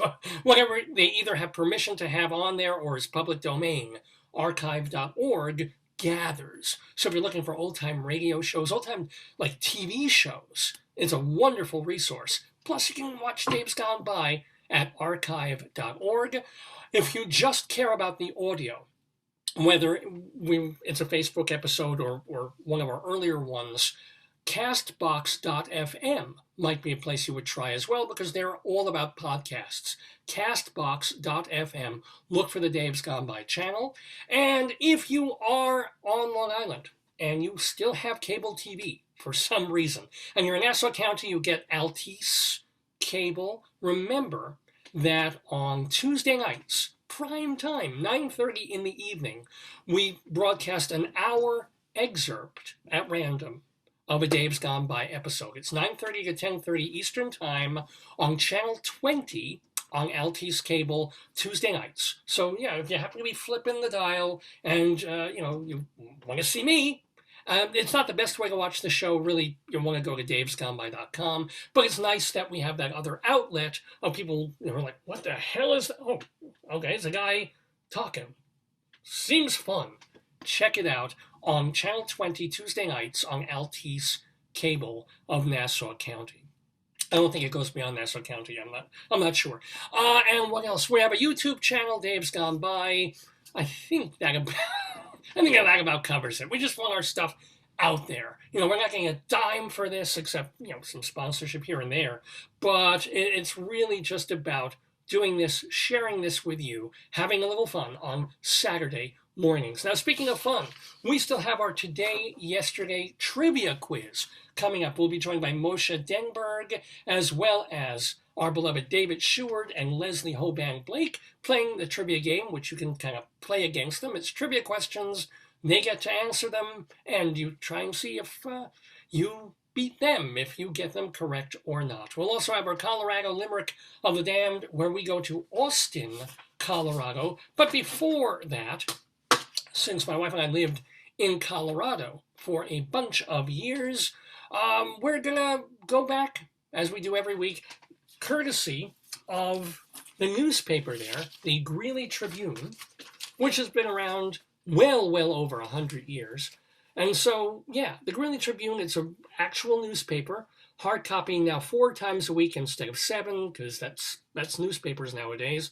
But they're still, online and updated there. A regular newspaper, but they have 2 irregular columns every week. One of them is called Cop Log, and it is based on actual transcripts, the records of phone calls that come into the local police department in Greeley and Weld County of people who see something weird going on in the neighborhood and feel obligated immediately to call the cops, whether they should or not. The funniest ones are put in the paper every week in a column called Cop Log, which is put together now by Morgan McKenzie over there at the Trib. And then there's our friend Mike Peters, who does a column called 100 Years Ago. He literally goes into the newspapers from 100 years ago, 1921, and finds items that were published that from our modern eyes might look silly or inappropriate or just funny or cute or sweet. And we mix both of those things up in this segment that we like to call Greeley Crimes and Old Times.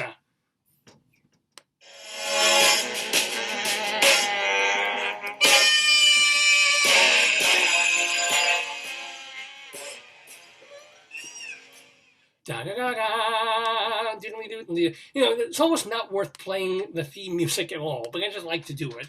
Likes to set off the next segment. So here we go, Greeley Crimes and Old Times. Got my noises here in case I need them. Let's start off with something criminal. A woman on 46th Avenue thought a squirrel was stuck in her ceiling and it was starting to make holes. Okay. Again, the joy of this is that can happen to a lot of people. Not everyone would call the police and file a report about a squirrel making a hole in her ceilings. And the issue with this column is they just note that there's very rarely any kind of follow-up. It's never like police arrived, arrested the squirrel, released it on its own recognizance, and then it burnt down a Christmas tree in front of Fox. No, it's just like squirrel, hole in roof, boom, and the blotter item for the police department. So here's another one. A caller on 10th Avenue. Oh, hello? Hello? Yes, caller. A caller on 10th Avenue reported a man yelling at people, making gun noises with his mouth, and asking for a ride to the liquor store. Kind of wonder if it's a ride to the liquor store or he's already coming from the liquor store. I kind of like the idea that at least he's not using his fingers in a danger. It's just making the gun like pew, pew. Oh, those guys on 10th Avenue. Now a woman, this is big. Hold on. Woman on, I didn't note down the avenue on this one, but she called 911, or, no, she didn't call the buildings that were falling down. She called 911 and said 2 words. She said, "Kids everywhere," before hanging up the phone. I don't know if she gave her address. I don't know if she gave her name. She gave a location. She just called the cops and said, "Kids everywhere," which, I don't know if there's an Orson Welles kind of thing where suddenly the cops look out the windows, throw up the shades, and there's this proliferation of children of the damned just wandering around Greeley, Colorado, which I don't know. Anywho, let's do some old-timey kind of stuff. Here's an old-time piece. This is from the newspaper. It was in there 100 years ago. Someone forced open the locked door of Bet's Cafeteria in downtown Greeley last night, but nothing was stolen. The burglar apparently was trying to mimic a comedy by spreading the floor with a large amount of butter. Also, Spanish sauce and a lemon cream pie were poured all over the floor. Right? So someone, we worry in I think people were more worried about this like 30, 40 years ago, about violence in movies and in satanic messages in hard rock and metal songs, of how that would affect children and teenagers and what it would make people do, and guys who go see the movie Joker and then come out, mentally whatever, and they're going to go behave like the Joker. Imagine this like 100 years ago. Some guy went to watch, like, what's his name? Fort Sterling and Max Sennett in Keystone Cops comedies. And he sat there and he's laughing his ass off. This would be, you know what? I'm going to do that. So he goes and buys butter, and he buys salsa, and he buys a lemon cream pie. And he said, oh boy, whoa, when the people come into the cafeteria tomorrow, plates are going to go flying. More things change, folks. More things change. The city of Greeley last summer, this being the summer of 1920, one presumes, planted turnips at Island Grove Park. Now, the turnips are ready to harvest. 100 bushels of turnips need to be dug up. And Greeley residents, anyone, can go to the park and dig up a bushel sack of turnips and take them home for free. No one did, because they're turnips. So we offer you one turnip. Would you even like, yeah, what is that, carrot? Yeah, we're having a salad. Do you have maybe a red pepper? What? Huh? Oh, it's not an onion. No, because an onion I could really, no. How many do you have? Because I just see, there's a sack. Wait, as many as really, many turnips as I, no, I gotta go. This is if you ever happen to get cucumbers, you start growing those, give me a buzz. But bye. Anywho, this is from Greeley 100 years ago. The Greeley Psychology Club will meet Tuesday night, and for the very first time, intelligence tests will be given to the members. Then there will be a discussion of intelligence. I wonder how they, depending on how they do on the test, that's going to really decide how fun that conversation is. It's like, we're all geniuses. Well, sure, or the test comes back like in the red. It's like, tests are ridiculous. Here's why. Anywho, let's go elsewhere. Let's find a story, even though it's Greeley Crimes and Old Times, and we're talking about things that happen in and around Greeley, Colorado. As part of the segment every week, we also like to do one story at least that is from somewhere else, an actual true story from the newspapers or from news on TV that really, really happened, but not in Greeley, far, far away. For example, we're going to go all the way to Florida. Well, not that far away, but it's a plane flight. It was a wedding to remember. Actually, let's see if I can find the, I don't know if this is the noisemaker for this. Let's see. That may do. That'll do it. All right, here we go. It was a wedding to remember.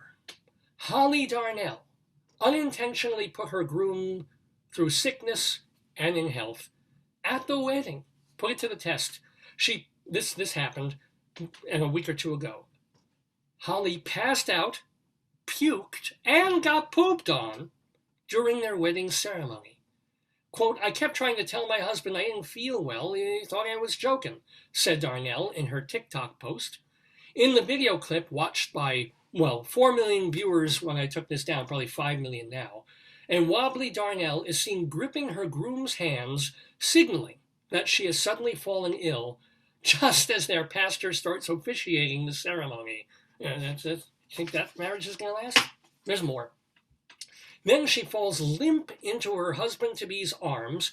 Are you okay? He asks. She shakes her head, no, then stumbles over to the railing of the gazebo where she begins to heave up vomit. And look, that's beautiful phrasing there from the papers, when she begins to heave up vomit. The camera pans away from the moment, which is a shame, because then you have 80 million views. but you can hear her barfing while guests talk awkwardly amongst themselves. The invitations are lovely. They're just, oh my God, have you tried the salmon? Oh, it's good. Yes, it has a little bit of black pepper on it and some wasabi on the side. You can actually get it. Oh, isn't the bride, her dress was white. But wait, there's still more. So the Holly, the bride, later blamed being super dehydrated and having low blood pressure and regular fainting spells. Funny how she never mentioned that to her husband while they were dating, in that getting to know you phase, in that third date before they sleep together. It's like tell me a secret about you. Oh, once in Spanish class, I looked over my friend's paper and she knew, what about you? Well, I'm subject to fainting spells and vomiting and passing out, and I probably have low blood pressure, and I'll need medication for the rest of my life. You? Still more. She also said, she's trying to give like every possible explanation under the sun. She said, quote, I hadn't drank or ate anything all day, nor apparently had she taken any grammar lessons since third grade.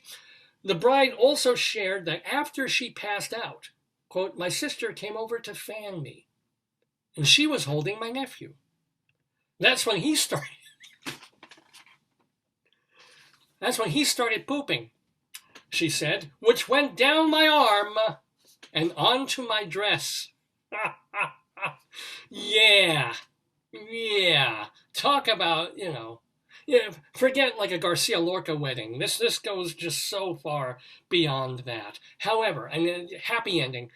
Otherwise, the wedding went off without a hitch, and the couple are now happily honeymooning in New York City, where, of course, you expect to be covered in vomit and poop. So, happy, wonderful, wonderful story there. Elsewhere, from Greeley Crimes at All Times, let's do one or two more, and then we'll table the segment because we've got a quiz to get to, our yesterday trivia quiz. By the way, speaking of body fluids going in various directions, a caller, near 20th Avenue, said a man climbed on an electrical box and peed through the backyard fence, which I just say is probably safer than his peeing on the electrical box. I'm glad he did not do that. A woman on 16th Street reported she met a 75-year-old man at Walgreens who came over and scammed her after they had sexual relations. I think if this woman is anything under 60 years old and she had sexual relations with a 75-year-old man, that was a scam right there. That was hair dye and just putting on an act. So good for him. And finally, ladies and gentlemen, a caller on 6th Avenue said she didn't feel safe at home after someone left a doll with a note that said, quote, 2 girls should not be living all alone. Yeah, that would be, this is one where I would call, somebody puts a doll on my doorstep with a note, a worried note about 2 girls should not be living, I would call the police on that. Let's see. Oh, let's end on this one. A caller on 10th Street reported that a man pounds on the wall when she flushes her toilet.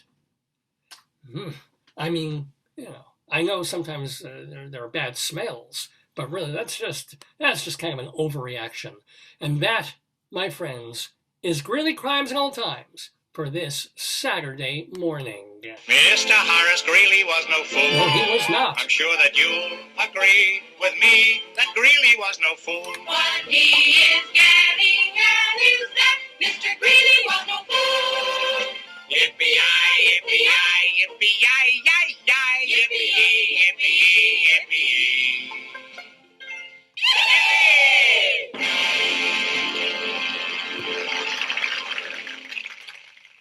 Hello to, whoa, I gotta, Hello. Quiet there. Sorry about that.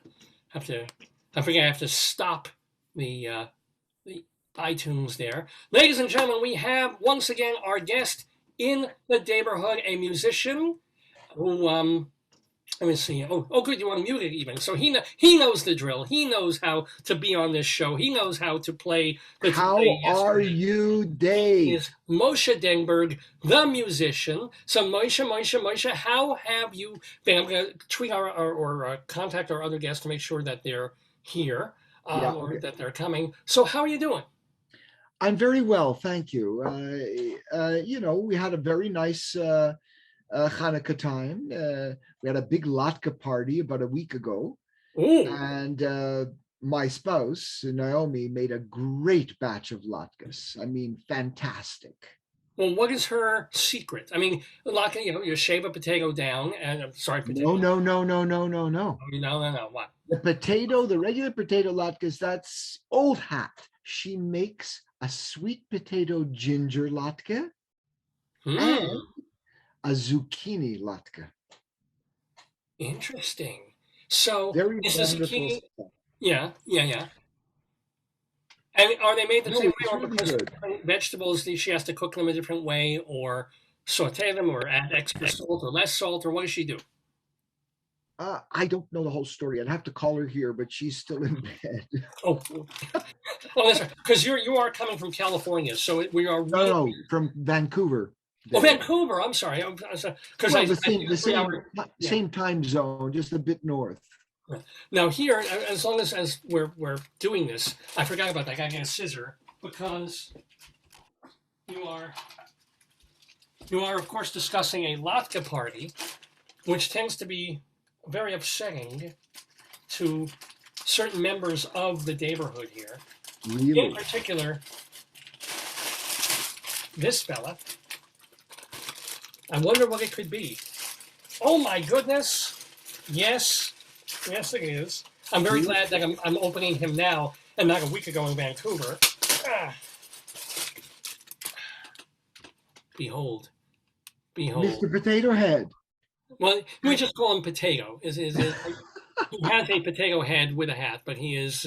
That's beautiful. No, he's a beautiful one, Dave. That's really a lovely one. Really. Don't mind the goiter. Got the eyes that are a little bit messed up there, but no, great. So, I love him. He is very. Wait. Sorry. Oh yeah, he's very much in favor of the zucchini latkes. Sweet potatoes are just cousins, so it's okay. The other kind, not so much. So, what have you been doing since we last had you on the broadcast, Moshe Denburg? I have been, disseminating our new album, The Road Never Traveled, and trying to, organize that. I also have certain musical endeavors on the go. And basically, I can't think of anything else specifically. It's basically my days are filled with musical endeavors and various administrative tasks associated with that. I'm also a piano tuner, so I take on some piano tunings when people call, and they've been calling around this season a lot more than usual. You have to say hello to David. Hello, David Sheward. Good morning. Shalom, morning. David. Yeah. Good morning. How are you? Very well, yourself. All right. Okay. So Moshe Denburg. it's very early in the morning for me, so if I'm a bit slow this morning and I don't get even a single point, I'll try to make up for it by just being friendly. Mm-hmm. That's a plus. That'll work. Because you're not supposed to get any points. I try and make them harder and harder now, just to fool. And then now David and Leslie have this system where there's like, he did 2 A's and a B and a Q, so he won't do another Q again. It's like, okay. Aha. Well, but tell me, Dave, how long does it take you to work up these quizzes? Oh my God, way too long, way too much. Because I'll do, like, if I have some free time at lunch or at work or something, I'll do one question, and then at night I'll have a half hour, 45. And usually it can take anywhere from like 15 minutes to like 40 minutes to come up with one damn question. I believe it. I believe it.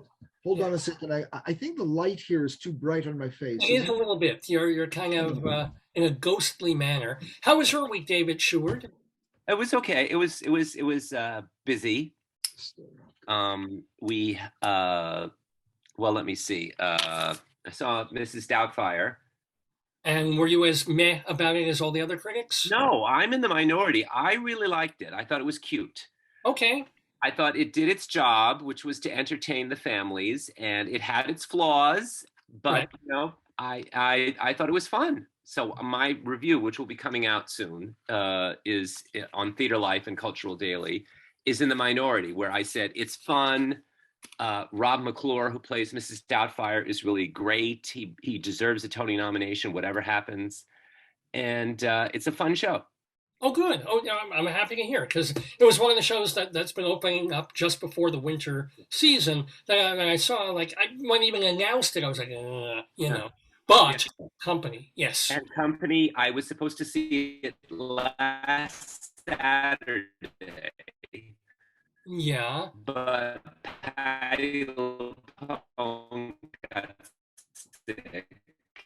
Right. And they rescheduled it, and I saw it on. Oh, okay. Are you there?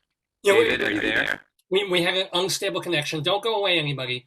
We should be all right. Okay. You were going to see Company last week, and you were rescheduled for when? For last Tuesday, and it's really wonderful. Oh, can you hear me? Yeah, now you're fine. Yeah, I can hear you. Now I'm fine. Okay, yeah. Okay. It's a wonderful, it's a really good production. I thought it was really great. I had a great time. It was really Marianne Elliott is a brilliant director. I mean, it's just fantastic. Oh boy. And you think at first it sounds kind of like a gimmick that they're switching the genders, that the main character is now a woman instead of a man. But I really liked it. Well, good. And I did catch up with Girl from the North Country, which did not see I was supposed to see it just before the pandemic and everything closed, but I caught up with it. And what are your thoughts? Because I saw it at the Public, and then I saw it again on Broadway. And I love Bob Dylan. Bob Dylan is like the icon for me. And I'm like, good job, admirable show, but something about it left me kind of like, meh. I liked it better this time. For some reason, maybe because I knew what to expect, but I liked it better this time, and it kind of worked. I knew what to expect, and I wasn't as much jolted by the Bob Dylan songs in the middle of the Depression, and the sensibilities kind of struck me as like this. I didn't feel I was really in the 1930s, but then maybe the playwright wanted it to be more universal. I don't know. It didn't feel accurate to the times. I think they should have used Taylor Swift songs in the middle. I love that production. Why can't it was the last production I saw on March 11th. Hi, good morning. Good morning. Good morning. Good morning, Leslie. Sorry, what'd you say, Moishe? I said, why can't you put in a few Tzimmis pieces? You know? Right. There you go. There you go. Well, give it a little Jewish town. I agree. So, Leslie, how are you? This is Leslie Hoban Blake. She is the co-host of Motion Night. Oh, sorry. Let me introduce it. Critics Circle with Charlie Gross as a YouTube channel. Now, Leslie, you look fantastic. How you doing? I'm fine, thank you. I'm going out after this. What I wanted to say was that I adored Girl from the North Country. I adored it downtown. I was sorry to see, was it Robert Joy who was replaced? No, David, he's still in it. He's still in it. Who was replaced? David Patu as the preacher, and I forget. But the leading man was not J.O. downtown. Oh, J.O. Sanders, our friend of the day. I forget his name, but I know who But you mean. he did a wonderful job, and I was very sad not to see him continue. Oh, yeah. I love J.O., and I'm glad that he got to do it. But it was the very last show I saw on March 11th, 2020. You know, I had 6 the next night, which never happened. And I was so grateful that if it had to be one show, that was the one it was. Because that was the actual date they declared the pandemic, wasn't it, Leslie? Well, the next day, that night into that here in one. Canada, I think it was March 11th they declared the pandemic. Well, the show went on that night. There was a show that night, but there were no shows after that. Yep. So you may be right about that being the day. That's the day I sold my condo and went to see Girl from the North Country. Wow. All about that was my day. changes. And for 2 years, we've all been depressed. So there you go. That's right. Here we go. We've got our wonderful panel. We've got Moshe Denburg, David Sheward, Leslie Hoban Blake, all here. How did you con Moshe into coming back? It was very difficult. The truth is, there's something I feel Dave is kind of my brother in a certain sort of comedic way, in a strange comedic way. Dave is a brother, but it's very early here in Vancouver on a Saturday morning. I should be in bed sleeping, but whatever. But for you guys, once in a while, I'm gonna tell you. make a noble exception. Oh, there goes Mike. There goes my light. Is it 7? Is it? Yes, well, now it's just getting on 8 o'clock in the morning right now. I got up at 7. That's a friend, man. I don't know for whom I would do that. I really don't. No, guys, I have to be at work on Monday through Friday at 7:45 in the morning. So I'm wah. I'm not going to time. I have to get up but every morning. It's a Saturday. Oh, true. What time? David? Yeah, what time do you have to get up to be where you got to be? 5:30. Ooh. Ooh. Even on a Saturday? And then you go to the theater at night as well? Sometimes, not often. Oh. Yeah, no, I would imagine you go on the weekends just to... Well, that's why I love those 7 o'clock curtains. Yes. And a 90-minute show. I loved Clyde. Is this show 70 minutes? Is this show 90 minutes with no intermission? I love it. Yeah. Well, if you get out of the theater at 9:30, what time do you walking if you go straight home? David, when do you get home? Can you get home by like 10:30 or earlier? Yeah. Because you got to be up at 5:30, man. And I go right to bed. Well, yeah. So you might as well be on the morning news. Yeah. They get up even earlier. I know. Speaking of the news, and speaking of historical news and things that happened over the years, notice the segue? See the way he segued? Yes. See how good he is at segueing? I ride that segue, ladies and gentlemen. I do. It's a segment called Greeley Crime. No, it's Today Yesterday Quiz. Excuse me, the Today Yesterday Trivia Quiz. So most of the questions have to do with news events of years and years ago that all happened on this day in history. December 11th could have been 1940, could have been 1240. All these things happened on this day, except we also have a couple of monkey wrench questions called 3 Clues in the News that are geared to things that happened much over the past week, honestly. So are you all ready to... I'll explain the game very quickly since you all know how to play it. There's 3 rounds. Each of you get a trivia question to answer. If you get it right, it's 2 points. If you get it wrong, somebody else has the chance to steal the question. And then there's a tiebreaker, whether we need it or not. So I will ask Moshe Denburg, our newbie, relative newbie, to pick a number from 1 to 6 and let me know what it is. 4. 4. Okay. Wrong. No, there are no wrong answers. Already. Leslie? Good one, Leslie. Are you going for your boxcar or your semi-box car? Oh, yes, if I may have it again back. Somebody took it away from me last week. I lent it to him. I was very gracious, I thought. But it's not like a library book that was borrowed for 50 years. If I do say so myself, I was very gracious. Now, David Sheward, what number? Leslie chose 6. That is correct. And Moshe has 4. I'll have 3. 3 what? Okay, let's roll the die. I got the noisy one. God, there's no bodily function attached to 3, David. That's all I can say. Well, is it a number 2 and a number 1 at the same time? Which I can do. Leslie, I just rolled, amazingly enough, your number. Do you want to go first, second, or third? I wish to go 3rd. Ooh. I'm going to roll again. Comes up with a number 4. Moshe, that's your number. Would you rather go first or second? I'll go second. So I'm first. All right.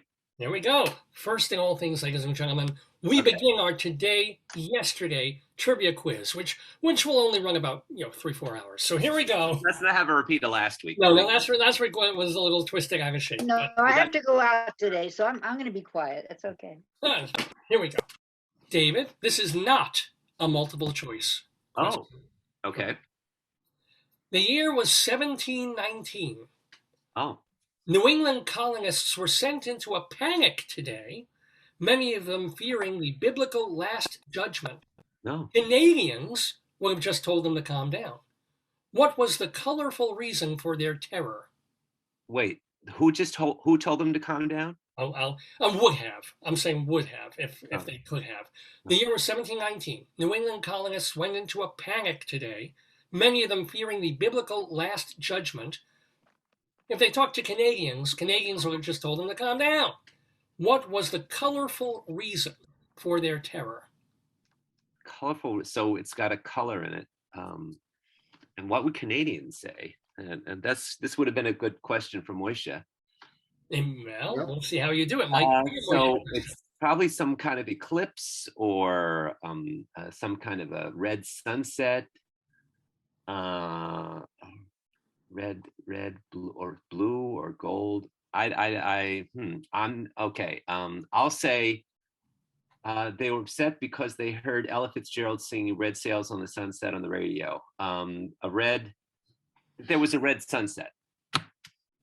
Is that your there it is. Final answer? Yeah.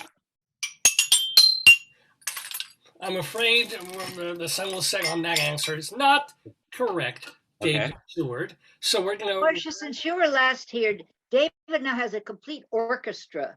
I know. Of ridiculous items. He has not just a little xylophone. Oh, it's good. And he's got a drum. No, that's in the other room, the harmonicas. Oh, I have a potato, though. Brand new potato. The potato's beautiful. Isn't he? Oh, all right. Okay, so it was a biblical proportion something. Yikes. Well, if I hold him up to the camera, yeah. So here's the thing. I just rolled. Oh, I got to do that circle thing now to figure out who goes when. I forgot about this. 1, 2, 3, 4, 5, 6. I just rolled a number 2, which is, let's see, closer. Definitely closer to Moshe. Right, closer to Moshe than Leslie. So Moshe, this is a potential. Gee, I'm almost embarrassed to say that, I cannot think what would the Canadian connection be here? What would we be telling our friends in New England in 1719 about something that happened? They were afraid of something. It was going to happen at biblical proportions, a flood or something like that. But it had a color in it. So, sheesh.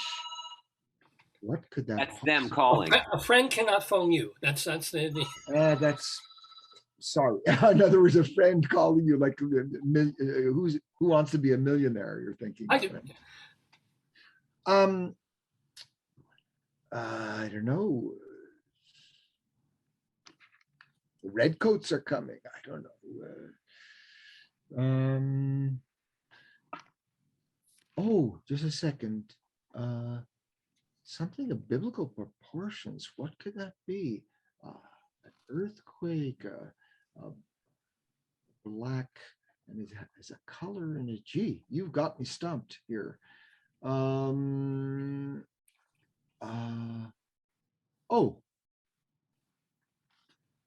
What about hail or something like that, or some sort of weather event that is a little bit strange? It's a little bit more in Canada. Or, a blizzard, a whiteout blizzard. Okay, that's what I'm going to say.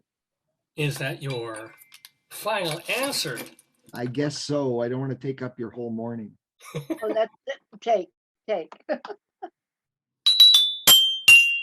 Well, I'd love to say yes, but it's snow. That is not the correct answer. Leslie Hoban Blake, you have a steal opportunity on this question. Well, the biblical thing threw me. I was going to say locusts or something like that. And then I realized that whatever happens in Canada weather-wise will come down to us next or near next. So it is something weather connected, I'm sure, David. I think you were on the right track. But it has to have a red in it. Red sunset didn't work. So I'm going to say blood moon. That the moon, that as you look at the moon, it changes when you get there. And 1719 was, that they'd only been here for 50 years or so. So, maybe they hadn't seen it. Maybe it was a comet, but it has to have a color in it. So the only color I can come up with is like the blood red moon. That's interesting. Is that your final answer? Yeah, obviously I'm wrong from the facial expression I just got, but that's okay. Is that your final answer? Yes, it finally is. That's it. Wait, potato. No, stop mooning, Leslie. That is not nice. Is that a sign of affection or? Oh, sure, yeah, depending on who. Anywho, so here's the deal, David. You were really, really, really on the right track. What they saw, New England colonists went into a panic, many of them fearing the biblical last judgment. Canadians saw this much, much more often. It was the Northern Lights. Oh, they saw Northern Lights. Really? So the color is not in the name, but the color is in the It's event. unusual. That's unusual. So that was a tough one. It was a tough one to start, but so I won't be Dr. Sue and ask for like a half a point. It was the wrong color, David. It wasn't even the right color. By the way, this morning the first thing I did when I got up was I was finishing watching an old thing of Harry and Tonto. I haven't seen that in 100 years. Yeah. And speaking of moons, Josh Mostel, Zero's son, mooned the back of out of the back of a car that Art Carney was driving in that movie. So I got my own mooning this morning already. So that's 2 in a row. That must mean something. I'm not. I remember that movie. How long ago was it made, Leslie? 1974. I was going to say around. How do you know the exact year off the top of your head, David Sheward? Or was it? Maybe it was 75 because Carney won Best Actor, and he gave the Oscar the next year to Jack Nicholson in One Flew Over the Cuckoo's Nest, which was 76. I think you're right about that. Yeah. Yeah. Oh, is Harry and Tonto worth seeing again? Is it? It's lovely. I had no idea. I don't remember seeing it originally, so I'm watching it as if I'm watching it for the first time. And it's just a little series of vignettes, but they are such charming vignettes, and they're full of New York and other kinds of character actors, and just lovely. It's the first thing I ever saw. What is her name? Mayo? What was her Mayo Mathot? No, that was she was married to Humphrey Bogart's wife. No, but who am I thinking of? Mayron. Oh, Melanie Mayron. Melanie Mayron. Thank you. That may have been her friend of the debut. Daverhood has been on this program. Yeah. Oh, yeah. She was incredible in that. In the as 70s, as a she young girl. In the 70s and 80s and 90s, she was in a lot of stuff. Yeah. Well, so anyway, it's just I haven't finished it yet. Ellen Burstyn as his daughter, just Philip Bruns as his son. I mean, just amazing. I don't remember the movie at all. Maybe I'll take a look at it again. Yeah. It's well worth seeing. And the thing is, he's not Jewish in this. He wasn't Jewish anyway. But most of these older movies, if you've got an old guy on the Upper West Side, they're Jewish. Yeah, there's a cross on the wall in their apartment, so he's obviously not Jewish. Art Carney, of course. And Art Carney was not Jewish, so I find that rather interesting. Yeah, that's interesting. Well, here we go. We got some more questions to do in our yesterday quiz, which so far is still a 3-way, no-way tie. So on this question, Moshe could take the lead if you get it right. Are you ready, Moshe? I am ready. All right, it's multiple choice time. The year was 1812. Debuting today is the Curacao Gazette and commercial advertiser, the first printed newspaper for the island of Curacao. Which of these is not true about Curacao? A, although iguanas are a protected species, Curacao has so many of them that the government allows one and only one restaurant to serve iguana meat. B, the name Curacao is Portuguese for heart. C, Curacao produces more Major League Baseball players per capita than any other country outside the U.S. Or D, the Queen Emma Bridge connecting 2 sections of the capital city is nicknamed the Happy Pappy. The what was the last one? The what? The Queen Emma Bridge. Oh, the Queen Emma Bridge, yeah. Which connects 2 sections of the capital city, is nicknamed the Happy Pappy. And these are, which is false or which is true? Which of these is false about Curacao? The rest are true. Oh, okay. So we've got the iguana, which is only eaten in one restaurant. We have the Happy Pappy Queen Bridge. We have the per capita ball players. And what's the fourth one? B is the name Curacao is Portuguese for heart. I'd say that's false. Okay. Is that your final answer? Yes, it is right now. What can I say? You shouldn't have heart. No, you shouldn't have heart, 'cause that answer is wrong. So we'll move along to roll the die. Here we go.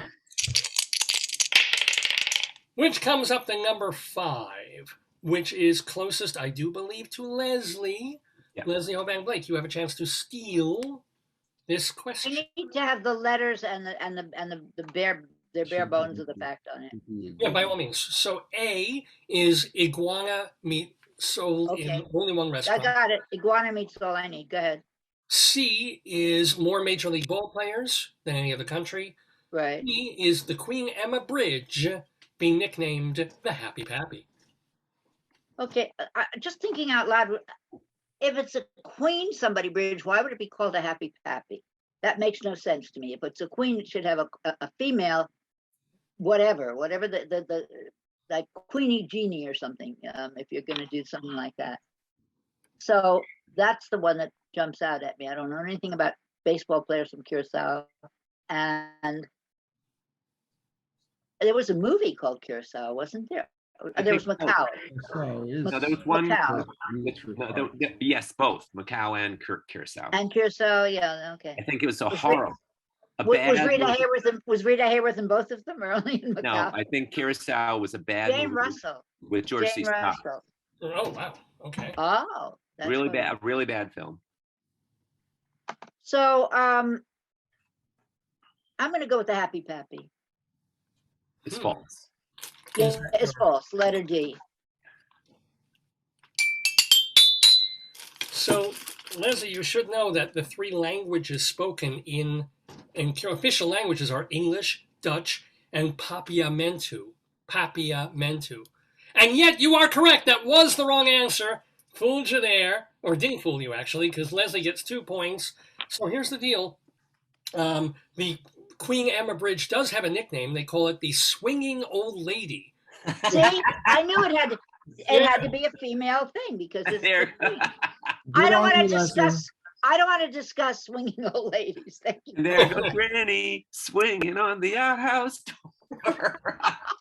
And by the way, if you go to the Janchi restaurant in Curacao, you can have and nobody likes it actually. It does not get very good reviews. People don't actually like iguana stew, but you know, it's. You mean it doesn't taste like rattlesnake? You know what? It's your life. You can do whatever iguana. I have had rattlesnake, and it tastes more like tuna fish to me than chicken, which is what everybody says. But that's okay. So, would you eat it again? I'm like, no. It's No. one of those things I tried once. I had frog's legs once. But Actually, not that's not frog's true. legs. not kosher. No, I had frog. Not I kosher. take that back. I had frog's legs more than once, but since frogs are my spirit animal, I find it hard to, Oy, oy, oy. I had to stop eating them. frogs are your spirit. Why? I'm They sorry. are. Why? How? How are frogs? I yours? don't know. Okay. Maybe it's the hypnotoad. I don't know, but for whatever reason, I am in love with frogs. Huh. Well, I'm glad you told me that. All right, let's move to the final question in our first round of the Today Yesterday quiz, which goes directly to Leslie. So, Leslie, if you get this, you will not only be in the lead, but you will double your current lead. Oh, double my trouble, right? Okay. Go ahead. Well, hey, you're in the lead now, so it's another multiple choice, Leslie, for December 11th, 1844. Open wide. Today in Hartford, Connecticut, marked the first use of nitrous oxide laughing gas in modern dentistry. According to everydayhealth.com and CGANet, the website of the Compressed Gas Association, which of these? I know I got such a pain. Never mind. Go ahead. Yeah, but which of these is false about the history of anesthesia? Okay, which of these is not true? A, Queen Victoria used it while having her last 2 children. B, smokers in surgery need significantly more anesthesia than non-smokers. C, redheads need 10 to 15% more anesthesia than blondes or brunettes. And D, in England, the European Union, and Australia, it's illegal to operate on an octopus without anesthetic. Which is false. Which one is true or which one is? Which one is false? Only one of these is false. So my father was a dentist. Oh. He used Novocaine. I used to get a nickel for him putting the slightest little bit. He would call me in when there was a kid in the chair. The office and our home were in the same place. And he would call me in and have him, he would show the kid that it didn't hurt me to get the Novocaine. Jesus. I got a nickel for that. I didn't get a full shot or anything. He'd put the needle against my, against my gum, and maybe a little would dribble out. But no, David, don't you dare. David Sheward, don't you dare take that line from last night. Don't do anything. It hadn't even occurred to me. But I mean, you were a child. Good heavens. None of this. Well, of course it was not the right thing, but all I cared about was the nickel. I didn't know it was a bad thing to do to me. How did I know that? Anyway, the point of the story was he didn't give you a shot. Sense. At the time, it made sense. Show a child that another child isn't, upset by it. Okay. Wow. That was not the way to do it, but okay. So I'm glad he wasn't doing amputations. He also learned hypnosis for people who had heart trouble. He was very good at putting patients out without any anesthesia at all. But the point is that none of that helps me know the answer to this question. So let's move on. Yeah, thanks for that little detour down memory lane. You're welcome. You're welcome.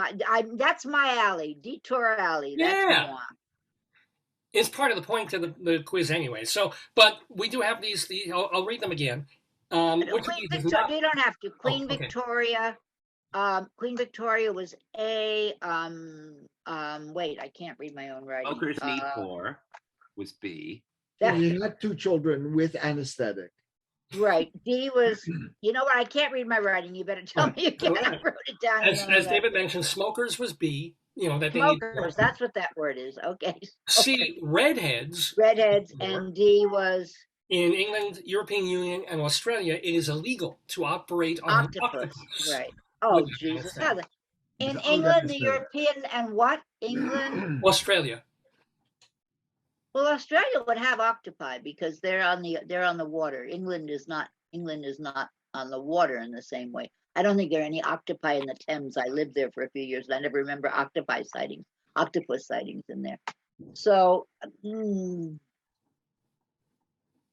the European Union, I don't know. That's everything else. That's everybody else. So, I'm going to say smokers need more. So that is not. In other words, that's the false one. What? The smokers need. That's the false one, right? The false one. Oh wait, we want the false one. I'm sorry. I keep forgetting. Okay. I know that Queen Victoria hated having babies. Hated them, but I don't remember whether she ever took anything for the last couple or not. I don't know that. So octopus keeps coming at me with all of its tentacles. It's pulling me. All right, octopus. I know. Thank you, Moshe, for the visual. I appreciate it. Your final answer? I like the weird eyes on your octopus. Yes. Hey, I'm a very expressive octopus. Very expressive. I would cast you in a second. Thank you. I take that as a compliment. David, this would make it D and D, by the way. I know you're following. If you're right. Ooh. If I'm right. Ooh, look at him. That little octopus. Isn't it cute? Does that spit water out of its mouth? I don't know why he does. No, he doesn't do anything except he if you squeeze him, he gets like a weird color. Oh, yeah, it's really horrible. You're hurting him. Stop it. Give him anesthesia. You're hurting him. Get your father with a Novocaine. No, but is it correct? He's not. Well, he is not correct. Notice if you actually count, he's a septopus, which is one of the most beautiful things ever. A septopod.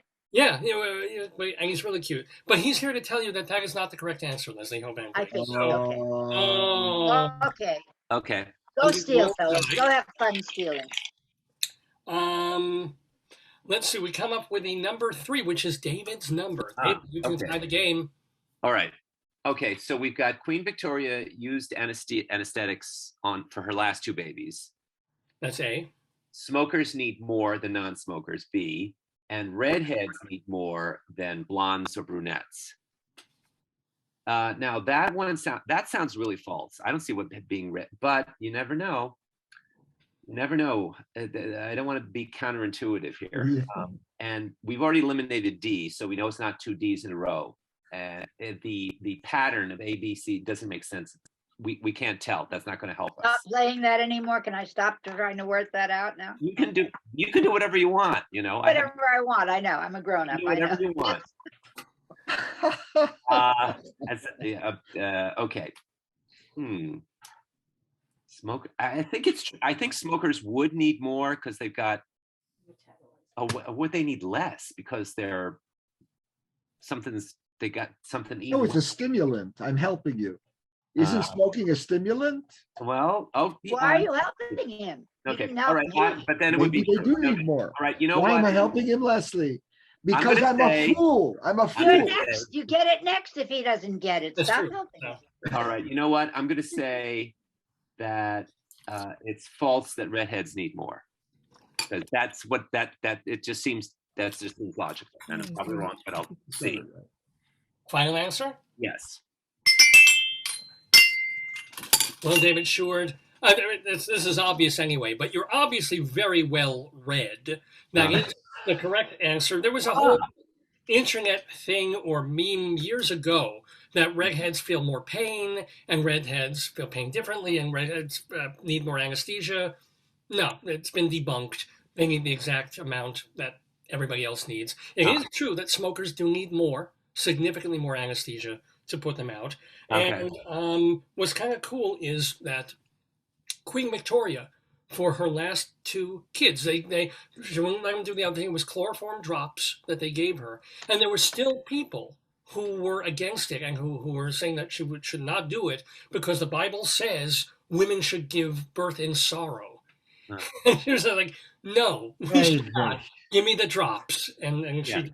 Yeah, I was just watching a thing about Victoria and Albert, and the thing is, they really loved each other. They were really hot for each other, and she kept getting pregnant. Why they couldn't come up with some kind of sheath or sleeve or something to stop that, I don't know. Because it would have been seen as unnatural. Well, and also, did she not want any more children? I mean, she didn't care one way or the other about the children. It was the pain. She had so many children, she didn't know what to do. How many kids did she have, actually? I think 9. Was it 9? I thought it was 14. Anyway, I don't know. I'd have to look. The point is that she had people to take care of them, so it didn't make any difference. I think it was 9. She saw them alternate Tuesdays if it didn't rain, and then the rest of the time. As Archie Bunker said when he was quoting the Bible, "In pain shall youths bring forth children." Her 4th and her 5th and her 6th. Not her 8th and 9th. If we ever find Hughes, I'm going to really give them a piece of my mind. Yeah, right. So here's the deal, folks. We have a tie game between David and Leslie with 2 points each, but Moshe not far away at all. We're only ahead by 2 points. Yeah, exactly. So Moshe, you come on, Moshe, you can do it. As we move into our second round of the Today Yesterday quiz on Dave's Gone By. Well, David, though, you can move ahead if you get this first question of the second round correct. It is another multiple choice. Are you ready? Yes. The year, 1908. Debuting in London tonight is In a Summer Garden, a fantasy for orchestra by composer Frederick Delius. Influenced by Wagner, Grieg, and African-American spirituals, as well as his years living in England, the United States, Germany, and France, Delius composed many works in many styles. But which of these is not a composition by Fritz Delius? A. Fenimore and Gerda. B. On Hearing the First Cuckoo in Spring. C. Mrs. Winslow's Soothing Syrup. Or D. Coanga. So which of these is not composed by Delius? Correct. Mrs. Whitmore's Soothing Syrup sounds like a commercial, a jingle. Now, what you can't tell me what year. So this is 1908, right? 1908 is when In a Summer Garden debuted, one of his pieces. Okay. All right. I think that Mrs. So-and-so's Soothing Syrup is probably true because he probably needed money, and Mrs. So-and-so probably hired him to say, hey, Fritz, I need a jingle for my syrup for you to play. And I depending on how long he lived, so I think that's true. So Cahuenga, which I think is the name of a Mexican restaurant here in Jackson Heights. And what are the other two? Actually, if you eat the Mexican food and you wait an hour, Cahuenga! No, the other two are A, Fenimore and Gerda, or B, on hearing the first cuckoo in spring. That sounds true also. Fenimore and Gerda and Cahuenga. Right. And Mrs. So-and-so's soothing. Winslow, Mrs. Winslow. There's only three. Why were there only three? No, there's four. There's four, Leslie. The first was Fenimore and Gerda. Yeah, then the cuckoo. On first hearing the first cuckoo of spring. Right, what is he? Mrs. Fenimore's... I'm sorry. Go, please continue. Mrs. Winslow's soothing syrup. Yes. And Cahuenga. Cahuenga. That's the opening at the Longacre Theater once Diana closes, you know? Cahuenga. It's Cahuenga with an exclamation point.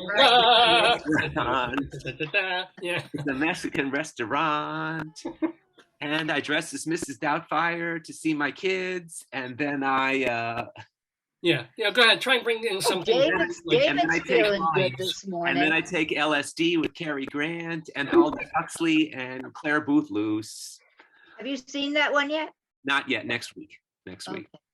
All right. I just have to take a guess. Cahuenga is probably true. Mrs. Winslow's soothing syrup is probably true.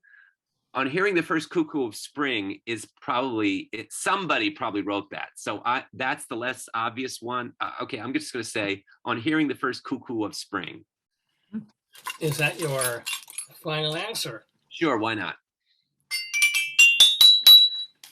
Well, when we go on the air on March 21st or 22nd, I'll be the first cuckoo you hear in spring. But I'm afraid, David Sheward, that is a Delius piece. Okay. So we have a die roll to do. So it's still 2 for me and 2 for Leslie. That is correct. It's still tied. But now Leslie. Yeah, it's still 2 actually, to 2, David. Yeah. Change. But here's the deal. And I have 0. All right, so the number is? Well, I just rolled number 2. So, Moshe, that is closer to you, I believe. And therefore... Okay. So it's for me, I mean, the cookie. Wait a minute. Oh, I've already won. Is it not? Because we're rolled right. I already went. Yeah, okay. Number one, A and B sound correct for Delius. It's the syrup and the Cahuenga. I never heard of Cahuenga with Delius. Syrup is. You know what? I don't know. Maybe it's a guess here because I don't know what Cahuenga is. What language is it in? And it's a street in Los Angeles. It's a canyon. What? It's a canyon in Los Angeles, Cahuenga. The canyon in Los Angeles.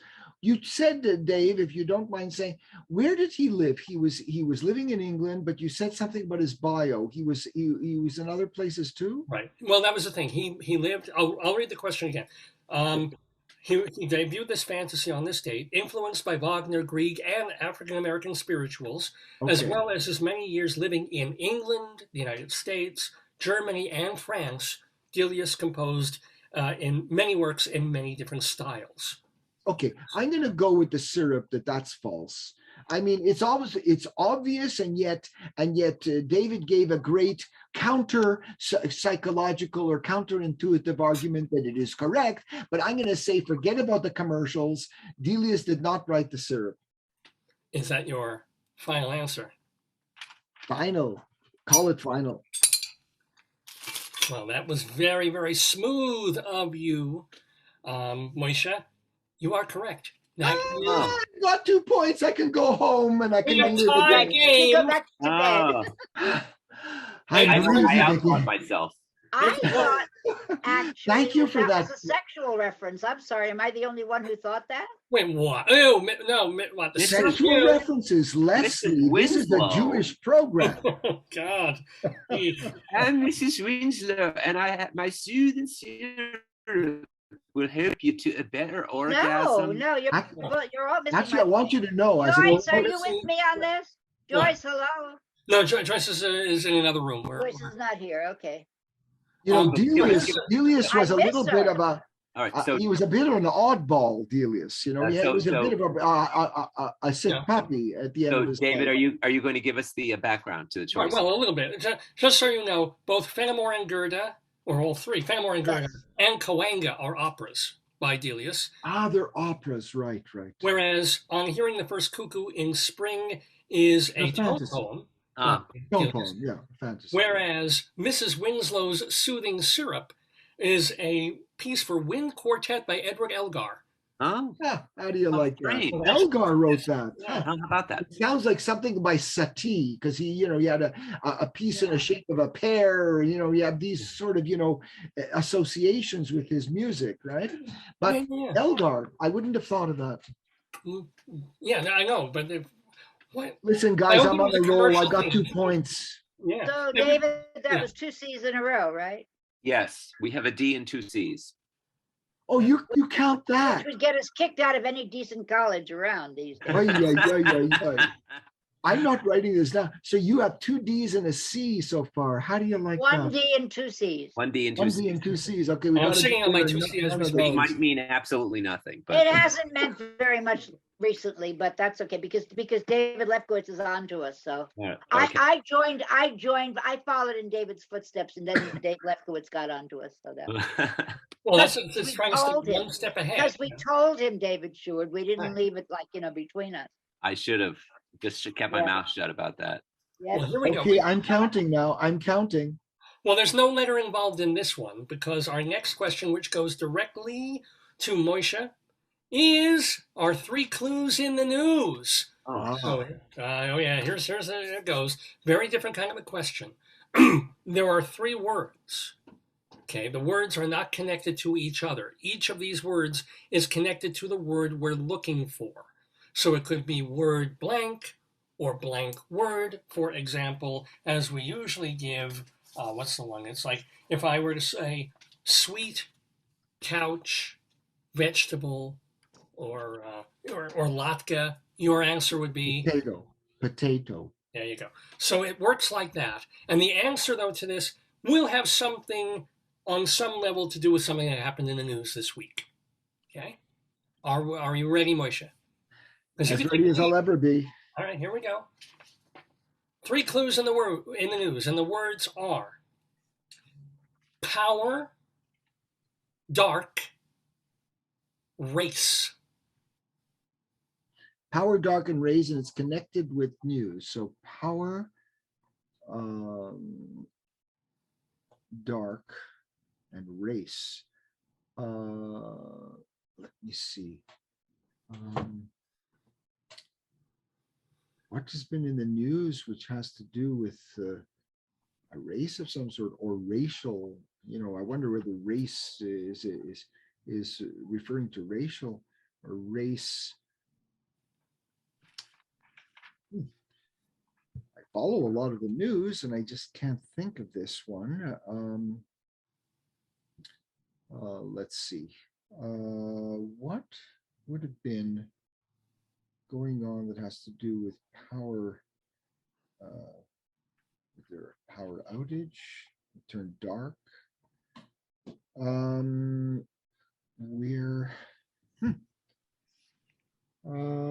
I can't take forever, so I'm going to try to hurry my thinking. But let's see.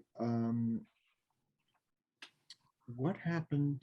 I'm just trying to think. What happened referring to power? A race, maybe an election of some sort. Dark.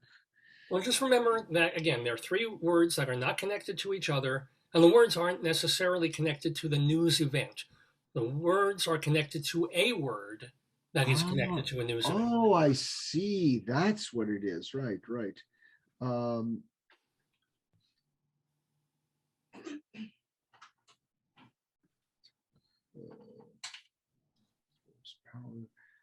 force.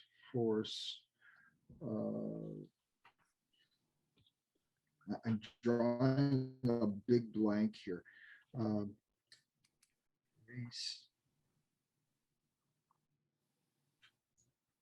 I am drawing a total blank here, Dave.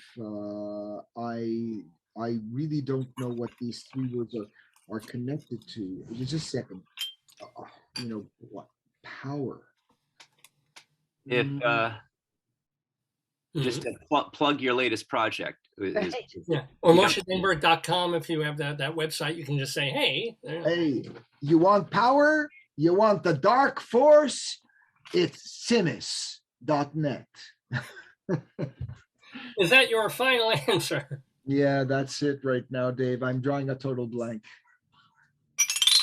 All right. Well, there is not, although everybody should visit simis.net, TZIMMES.net, to find out about the music of Moshe Denburg. That is not the correct answer. So we're going to roll the die, which comes up the numero cinco.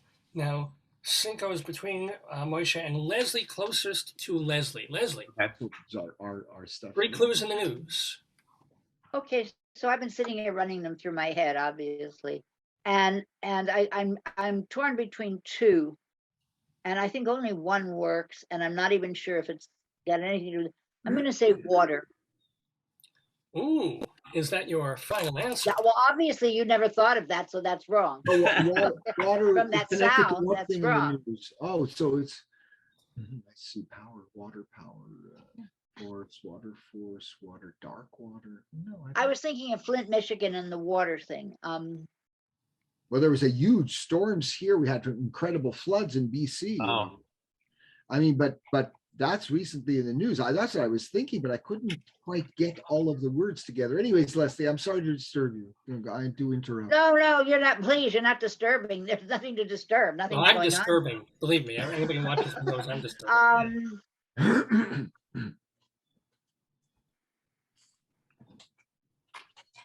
Okay, I'll change it from, since he went ooh that way, David, I'll change my word to space. I don't know how that works either, but I'll change it to space. Is that your... Doesn't matter, they're both wrong. What, did I give that one away with my face also? No, that one you were very careful about. Okay, well, they're both wrong. All right, so, David Sheward. What do I need you for? I could do this by myself. All right, let's see. Now, space, I think, was an answer to one of these a few weeks ago when William Shatner went into space. Yeah, well, what's his name? What's his name went up this morning? Michael the Strathmore. Whatever his name is. Strahan is right. Right. Strahan. I think that, I don't know. All right, so I wrote down victory, bottom, water, shadows, shortage, and drag, but none of them seem to work. Dark or matter doesn't work either. Energy doesn't work either. Dark and victory does. Maybe victory. But what was a dark force? I'll just send. I can't lose anything because I'm not going to lose because everybody else lost also. So I'll say victory. Is that your final answer? Yes. Eddie Davis thanks you.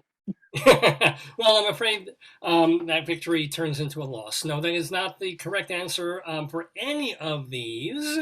The answer, remember, it's blank word or word blank. Yeah. So these are power, dark, race, and the answer is horse.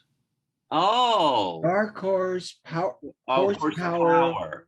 And what's horsepower? I see. And what was race horse? And what happened in the news this week? And so dark horse and race horse. Yeah, with the horse. And what's the news about the horse? The actual died that racehorse, that very famous racehorse. Right. Medina Spirit or whatever. Right.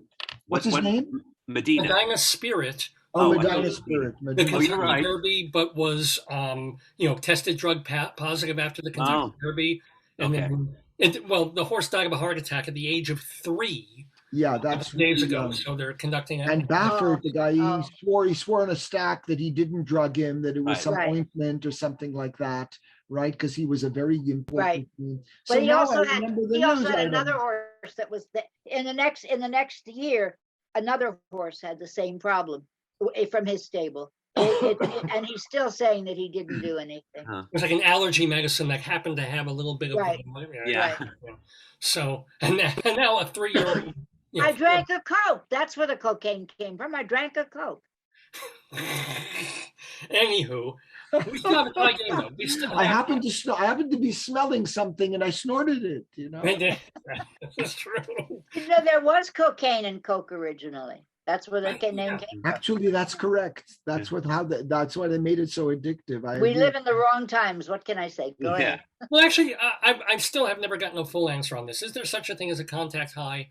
If you're in a room full of pot smokers. Oh, absolutely. I believe so, because it's going to be in the air. Absolutely. I love it. It's better than smoking because it doesn't affect my lungs. It just, But why do you? But it still goes into you somehow, does it? But that's all that it does is that the ingestion of the smoke is what gets you high. But in the meantime, you're still using the smoking apparatus of smoking as opposed to just smelling. Right. And you there's a smelling. It's an airborne. Oh, so it will a little bit get you. Yes, absolutely. People blow it on each other after they inhale. They blow it on somebody else. I forget what that's called. You would know. In this program, but okay. I know. Actually, I don't remember that, but it probably happened. Yeah. When you blow it into someone else's mouth after you've Is that a shotgun? Shotgun. Thank you. There you go. Wow. Okay. I did my best creative writing when I was high, and I stopped smoking because I became a journalist, and I felt I needed to be accurate and I needed to be able to think. So I stopped. I couldn't free associate anymore. I had to. Yeah, early in my career, I would write my songs high, but really would. Wow. Well, I mean, at this point, when you're composing, you need a lot of intellectual power, and the high takes you off into all kinds of imaginary places. Now was it the Steve Miller Band? Forgive me for right. I'm remembering Steve Miller Band, right? Well, you're talking to me, Dave? Yeah. Who else? No, you're asking what question? I didn't understand. No, when you were writing your early songs, you were with a major American. No, I was in Israel at the time. Oh, I'm sorry. No, we had a guest who wrote a song or two for the Steve Miller Band back in the day. That's another. It was also a Jewish. No, I didn't work in America in my early career. No. So let's. At any rate, I didn't work for Steve Miller. Yeah. Here's our next question, which ends our second round of the Today Yesterday quiz. Now, Leslie, you can break this knotted three-way tie. Are you ready? Oh, is it a three-way tie? Yeah. We're a two-appeal piece. We all missed that one. We all missed the last one. All right, go ahead. So, Leslie, the year was 1919. Okay. My mother was born. Yeah. Now, please ignore this word. Erected today in Enterprise, Alabama, is this unusual statue featuring a woman in a gown, her arms upraised, and holding what? A bullwhip, B, a boll weevil, C, a stethoscope, D, a football helmet. 1919, female statue, holding, do the ABC. Yeah. Where? In what state? Alabama. Enterprise, Alabama. Alabama. Go ahead. I need to hear them again. A was a bullwhip. B, a boll weevil. Love that. C, a stethoscope. Or D, a football helmet. And it's what's real or what's false? What's real? One statue. One real actual. One real answer. Okay. Well, I don't think Alabama would have had a female holding a stethoscope in 1919. I don't think they would have been in favor of women being doctors. So that's that thing. The boll weevil was an enemy. So unless it was a dead boll weevil, like this instead of like this, I don't think it would be a boll weevil. I love the image of the woman with the bullwhip. I really think that's incredible. But I think Alabama has always been football crazy. And I can see them saying that, there's a goddess of football or some such thing. I'm going to go with football. D. The helmet. Is that helmet final answer? Yeah. Oh, Leslie, I'm afraid you fumbled that answer. It is not correct. It is not football related. Okay. The die comes up number 3, which is David's direct number. All right. I'm going to say the bullwhip. Is that your Yes. final answer? Yeah. Whip it good. But you did not whip it good. That is the correct answer. Moshe, you have a 50-50 shot of 50-50 stealing. shot to take the lead. Ay. There's a lot of pressure here. I've got the boll weevil and the stethoscope, eh? And she's holding up. You know what? I'm going to go with the boll weevil because even though like Leslie said, it's an enemy of the state of what they're growing, their crops and stuff like that. So she's got it. She's gonna so she's controlling this thing. I'm going to say that it's the boll weevil. Final answer? Yes, sir. Well, this show generally goes beyond good and weevil. Here we go, ladies and gentlemen. Moshe Denburg takes the lead with 2 points. Mazel to mazel. Now, here's the story about... Well, I haven't won yet, Leslie. There's a long way to go. Oh, yeah. But actually, you guys helped me. Not too long. I have to leave. So what are we up to? Well, we have one more round to go. Okay. In our day. So we have to stop talking. We have to get to business. Wait a serious stuff here. But I do want to mention... Like it's not as if I take up all this time. No, Leslie, I we all talk more do. That's than the you point. do. Just did. The woman I'll have Octopus do this for her. So the thing is, the boll weevil was hated. The boll weevil was an enemy. But here's the deal. The boll weevil wreaked so much havoc on the cotton fields in Alabama, farmers were forced to diversify. And they started growing peanuts instead. And that saved the Alabama economy. So they treated the boll weevil as kind of a hero for saving the economy. Yeah, only Alabamians could make that line of reasoning. Reverse psychology. Yeah. By the way, you're right. We're talking about football. It says my battery is running low. Hang on. I am unplugged. I did not know I was unplugged. Oh dear. Okay. Are you using the rabbit or? By the way, for those of you keeping scores, so that's a D, a D, Yeah. 2 C's, and a B.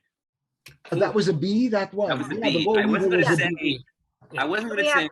A D, 2 C's, and a B. Right. Yeah, I wasn't going to say. Keep score for us. Keep score for us. We have to be together on this. C's. Oh well, there we go. We haven't had an A yet. We haven't had an A. All right, go ahead. You might want to keep that in mind. I'm sorry, guys. I'm having all kinds of problems here. Okay. This That's next the best question I can doesn't do. matter because this is not a multiple choice question. That is going directly to David Sheward, who is in second place along with Leslie, to our leaderboard guy, Moshe Denburg. Yeah, but David, you can tie it up here. Oh my goodness. The year was 1946. Wealth Won't Save Your Soul, Calling You, and Never Again Will I Knock on Your Door were 3 of the 6 songs recorded today at Sterling Records. It was the very first recording session for this artist, who the following year would sign with MGM. Name that artist. Okay. Say those names again. Wait.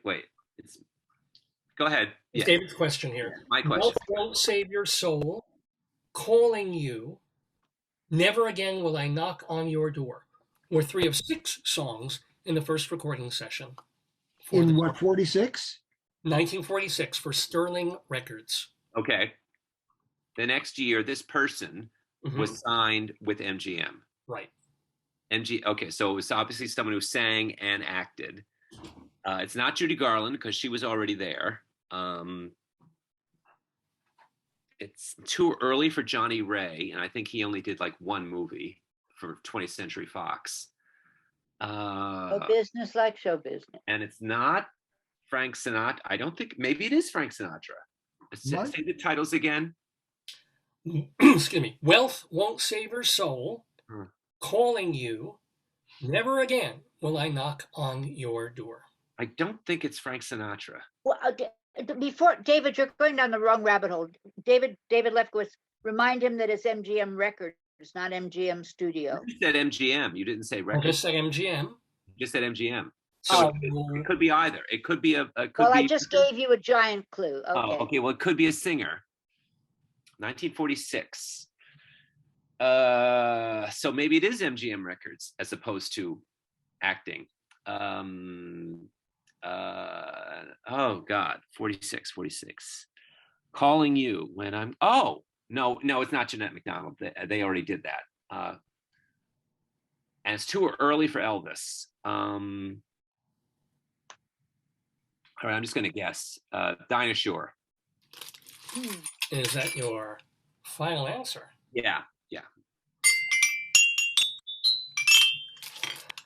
Well, I'm afraid Dinah Shore's just came so much earlier in their recording in the Pleistocene era. That is not the correct answer, David.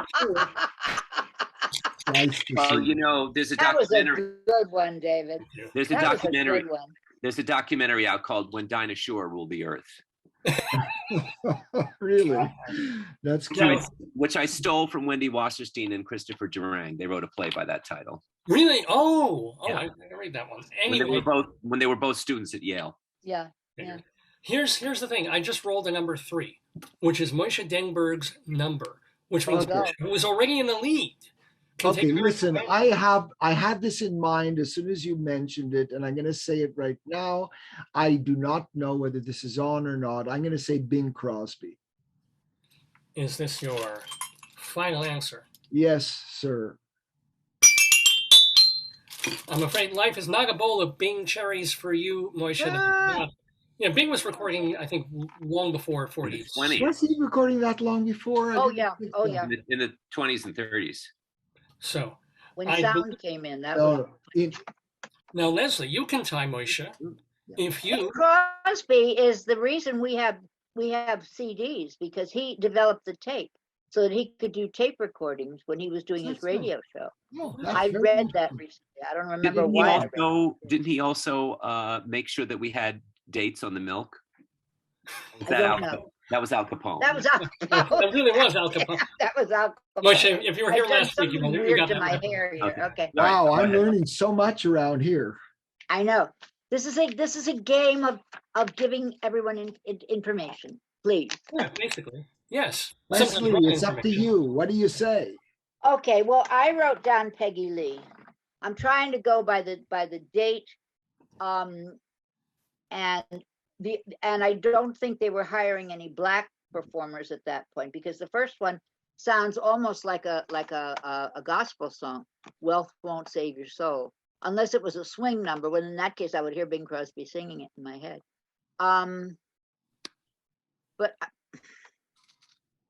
And Big Mama Thornton was earlier than 46, so I'm going to go with Peggy Lee. Probably wrong also. Is that your final answer? Yeah. Okay. Go. I'm afraid I'm going to have to take you all down a peg. It was not, in fact, Peggy Lee. I have to be so careful with this question, because I would give it away if I mentioned that it was a Southern, Sterling Records was in a Southern place, or if I mentioned that one of the other of the 6 numbers was Honky Tonkin. Okay, so it was, yeah, right. Well, who was it? Of whom there is a junior, the famous country western singer whose name I cannot remember. Hank Williams? Yeah. Yes, Hank Williams. Oh. Hank Williams. Right. Uh-huh. Oh. Yeah, who was on MGM for most of his short career. Okay. But his first sides were for Sterling Records. Okay. I wouldn't have gotten it. Stumbled on that one. But I was really far from getting that one. I did see that off-Broadway play about him, but I loved the guy who did it when he did it at long time ago. At the Little Schubert. They did a revival at the Little Schubert. Oh. He was very, very good. I can't think of his name. There was a play called The Night Larry right. Hank Williams died that Larry King wrote. King, not the other Larry King. And Larry then there was another Hank Williams show also, something like that. Interesting. Anyway, okay. Interesting. now we have our next question, though, where we still have, by the way, we have Moshe in the lead with 4, David and Leslie tied at 2. So still anything can happen in this game. But Moshe, boy, oh boy, you can really go out in front if you get this question right. Are you ready? I'm listening. I'm all ears. It was 1964. Susan Sontag got a great review in Time magazine today. They called her, quote, one of Manhattan's brightest intellectuals. The magazine was specifically praising her essay, Notes on Camp, where she attempted to explain the sensibility and appeal of the camp aesthetic. In the 4th paragraph of her essay, Sontag notes several random examples of things she feels are, quote, part of the canon of camp. Which of these is not on that list? Okay. A, Tiffany lamps. B, Flash Gordon comic books. C, the Brown Derby restaurant. D, the Capitol Records building. Which is not camp. I say According to that Susan Sondheim's Brown Derby has Sontag. got to be camp. Has got to be camp. Let me see. The first one was Tiffany lamps. What is a Tiffany lamp? I don't really know a Tiffany lamp. And the second one was, Dave? Flash Gordon comic books. Okay, I'll say that that's camp. And the fourth one? Fourth was Capitol Records building. Okay, that's camp, Capitol Records building. I don't know exactly what it was, but you know what? Here, I'm going to go with the law of averages. We haven't had an A. Okay, so A is Tiffany lamps. Right.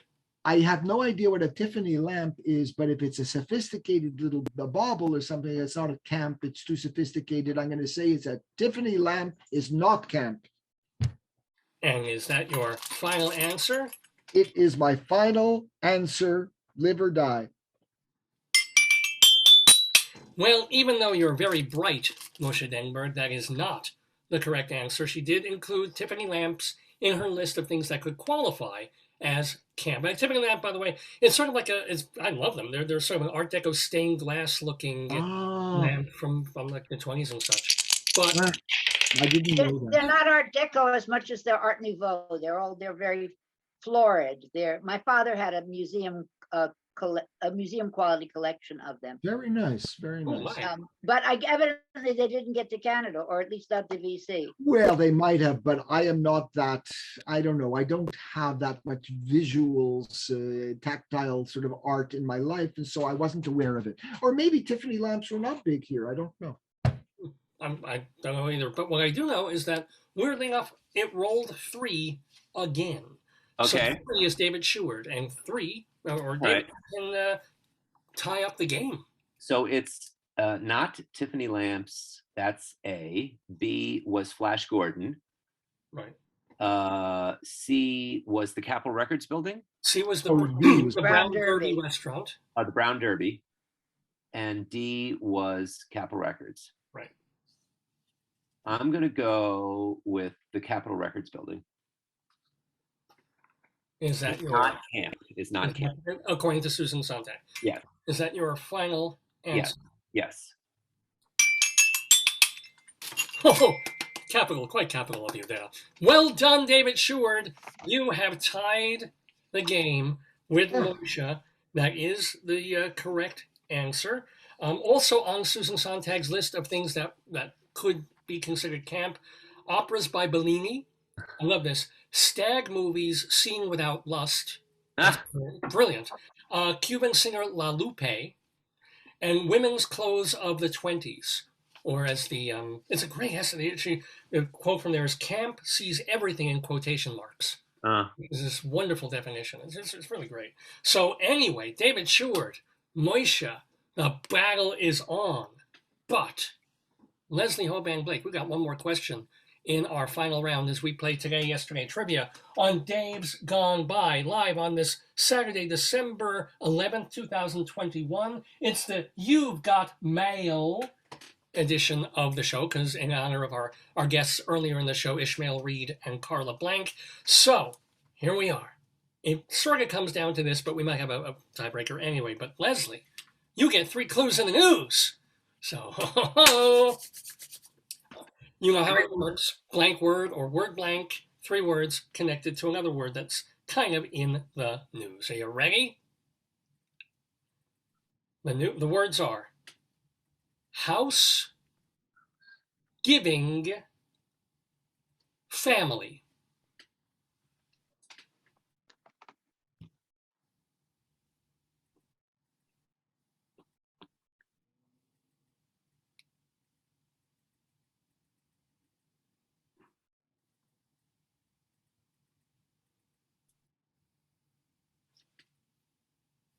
Are you muted? No, I'm there's just no thinking. silences, man. Oh, you're It's staying quiet. 12 o'clock and I need to go and I'm thinking, so I'm gonna say plant. House plant, family plant, and what's the third one? Giving. Giving, that doesn't make Giving. sense, but house and family work was plant for me. Final answer? Yeah. Well, even though you've shown some growth as a competitor, Leslie, that is not the correct answer. So we're going to roll the die. It's the first time we've had this. It comes up a number 1, which is closest to Leslie and second closest to David, right? Okay. So David Sheward, All you right. can win the game if All you right. right. Now, thanks is the one that comes to mind, but that only works with giving, and it doesn't work with family, and it doesn't work with house. Household, giving, family. Second family, second house, country, family, country, giving, house. And what was in the news this week? House.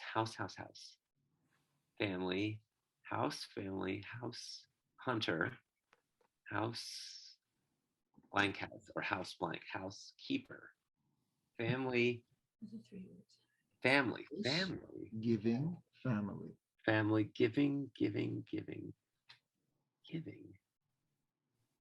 house.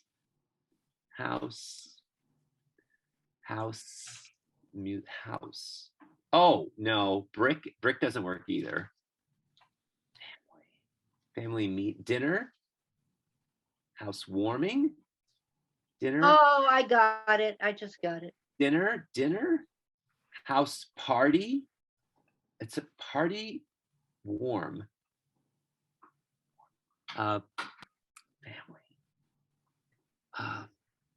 Heart? What about family heart? House. Wait, household, giving. Okay, I'm just gonna have to say family warming, family holiday, family gathering, house party. Party is all I can think of. Family party. Is that your final answer, David Sheward? Yeah. I'm afraid your party is winding down, David. That is not the correct answer. Moshe, you can put this game away and win.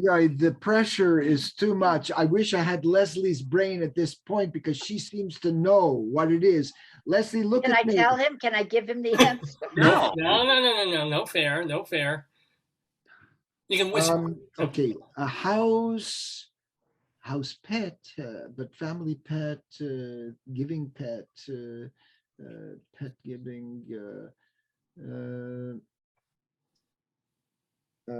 Help me out here, no. I have a friend. And a reminder, I will say, because that the word we're looking for is connected to something that happened in the news. Yeah, in the news. Well, not in his news. Okay, don't say any more. That's No, I won't. Real old family.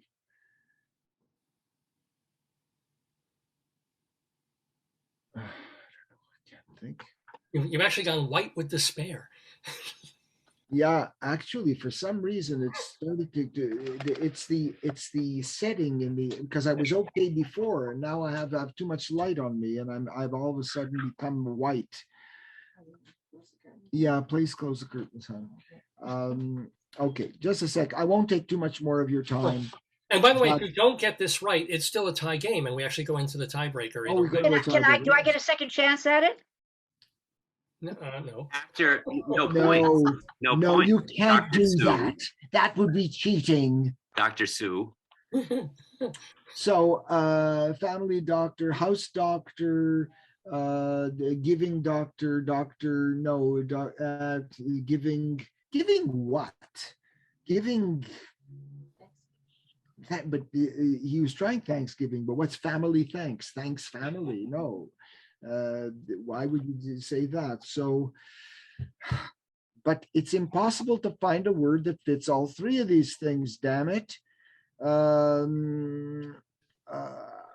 Householder, family, no. House, charity, what charity? No. Haunted house, haunted family, haunted, no.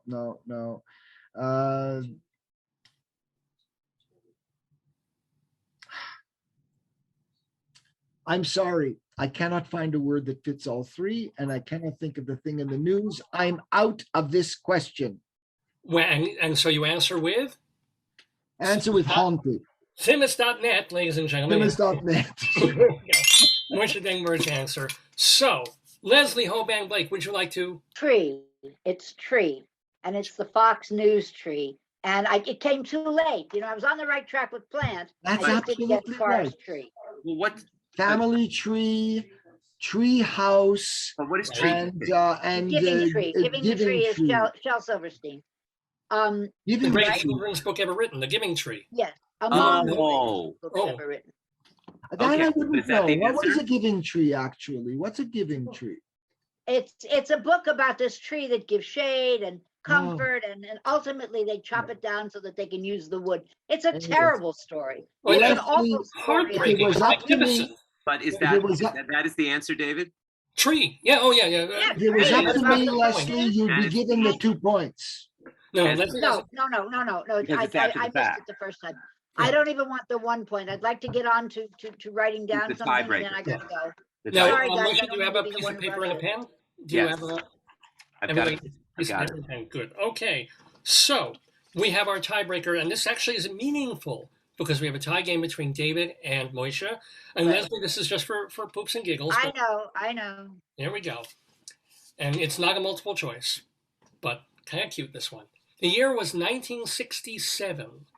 Released today in New York is the Stanley Kramer film Guess Who's Coming to Dinner, starring Spencer Tracy, Katharine Hepburn, who won an Oscar, and of course the soon-to-be biography on Broadway, Sidney Poitier. 1967 was huge for Poitier, since it also included To Serve with Love and In the Heat of the Night.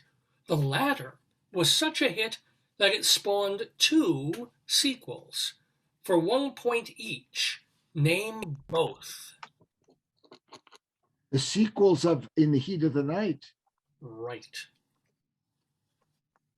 Well, this is something I'm much more up David's alley than mine. In the heat. But you have to write it. You have to write it down. Oh, Right, you have to write it down. write it down, 'cause I we're need a gonna- piece of paper. Pen now. and paper. Just a second. You have to write it down, and then don't say what you're writing until David says reveal your answer. Okay. It was In the Heat of the Night we're talking about now. You named so many different I know, movies, I'm I know. confused. But Two we're sequels. talking about 2 sequels. In the heat of the From night. In the Heat of the Night. Oh, okay, I got one. I don't know the other one. Yeah, that's why I made them worth a point apiece, because one of them is more kind of culturally common. I know one. I don't know the other. One of them is culturally what? When you, I was just one of them is probably better known than the other. In the Heat of the Night. I have no idea. What else did he do, Poitier?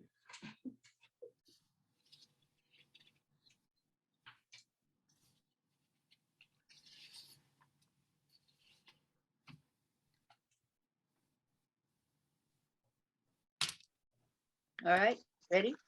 I think Moshe's writing something, and then Okay, Won't I be able to just read my writing on I this don't one. really think that I have it remotely right. But okay, let's I'll are read you the ready? question one more time, and Okay. then we'll do a 3, 2, 1 countdown, and you will show you just like hold up your answers to the camera when I give 3, 2, 1. Okay. The year on this date, December 11th, 1967, Guess Who's Coming to Dinner was released, which starred Sidney Poitier. 1967 was a big year for him because it also included To Serve with Love and In the Heat of the Night. That latter film was such a hit, it spawned 2 sequels for 1 point each. Name both. 3. Marcia, ready? 3, Yeah. 2, 1. And okay, I see. Okay, so from David, I see They Call Me Mr. Tibbs and The Second Squad, and Sequels. The sequel, second scene was Something to Africa. Mr. Tibbs goes to Africa. That's cute. Leslie, I call Mr. Tibbs. Do I see a second one on there, though? No, this is the only one I could think of. Oh, good. A Patch of Blue was a Poitier film. Good call. And Up and Down Staircase was not. Sammy Dennis film. The story of Belle Kaufman. Yes. Okay. Okay, I'll do this one. Leslie and David. Well, Leslie, unfortunately, you don't get a point because you're just playing. I know. But David Sheward, you get a point, which means you win the game. Which one was right? They call me Mr. Tibbs, which is one of the classic, it's a line from yeah. And then kudos to you, David. And what was the second one? And then Tibbs came out in 1970. In 1971, there was a movie called The Organization. Oh. Where he was up against sort of the mob and stuff, still playing Virgil Tibbs. And no idea. That was I must run. It's been a pleasure. I wish you all a very good weekend. I will not be here next week. Oh, I will be in Connecticut. If the pandemic allows me, I will be in Connecticut. This is my trip that I haven't taken yet since Thanksgiving, so I'm still trying to see my kids. Have an amazing time. Everybody watch Leslie on. Lovely to see you again, Moshe. David, be yeah, well. Really nice to see you. Take care, dear. We have a new show up. It's got Deirdre Donovan reviewing Autumn Royal. I know you want to know what we've done. Deirdre Donovan and I believe Diane Snyder and our Sondheim salute. What about the one with me? You still haven't gotten to that one yet? Well, no, he's working on that one. Oh, okay. But we're going to finish that up tonight and tomorrow morning. Okay. Sorry about that, David. He had the holidays and things going on. Okay. Okay. Take care, guys. Most happy one. Leslie, we'll see you soon. Thank you for playing the game. Thank you. I'll let you go. I'll let you go. Bye, Leslie. Bye. And okay, so we got simis.net. Everybody reminded that that is the website to find out more about Moshe Denburg and all his music and his band stuff. Moshe is just absolutely so much fun and delightful. Listen, it's a pleasure to be with you, Dave. I wish it would be a little later in the morning, but listen, it was worth it. And Mr. Sheward. Yes. Kudos to you, my brother. Thank you. Thank you. The winner, the victor, David Sheward. I'll let you go, Moshe, and then I'll do a quick thing with David. Okay. So Moshe, thanks so much. Have a great Shalom. week. Take care. Bye. And then David Sheward, just want to remind everybody that if they want to read your reviews of Company and your reviews of, we had the playbills before, Mrs. Doubtfire. Mrs. Doubtfire. Right, and those are available up at theaterlife.com. Yeah, go ahead. You do it. And Cultural Daily. Mrs. Doubtfire, I just finished this morning, and Company, I'll finish later today or tomorrow. But Mrs. Doubtfire should be up today or tomorrow. Read them both at culturaldaily.com, theaterlife.com. And are you writing anything for the David Desk, your blog? I have a Sondheim salute. All the shows on the David Desk. And I did a video with Charlie and Leslie on Caroline or Change on their show, Critic Circle, which should, as Leslie said, should be posted soon. Like in a week or two. I'm sure it'll be up then. Anyway, David, have a very, very fine and delightful week, especially since you're the winner. I mean, what a better way to start the week? You won today, yesterday, Trivia Quiz. Again. Congratulations. Thank you. We'll see you very soon. Or you're back next week, right? Yeah, I will be back next week. Bye-bye. See you then. Bye-bye, man. All right. I want to rename myself. I want to get... Bye. Bye. Here we go.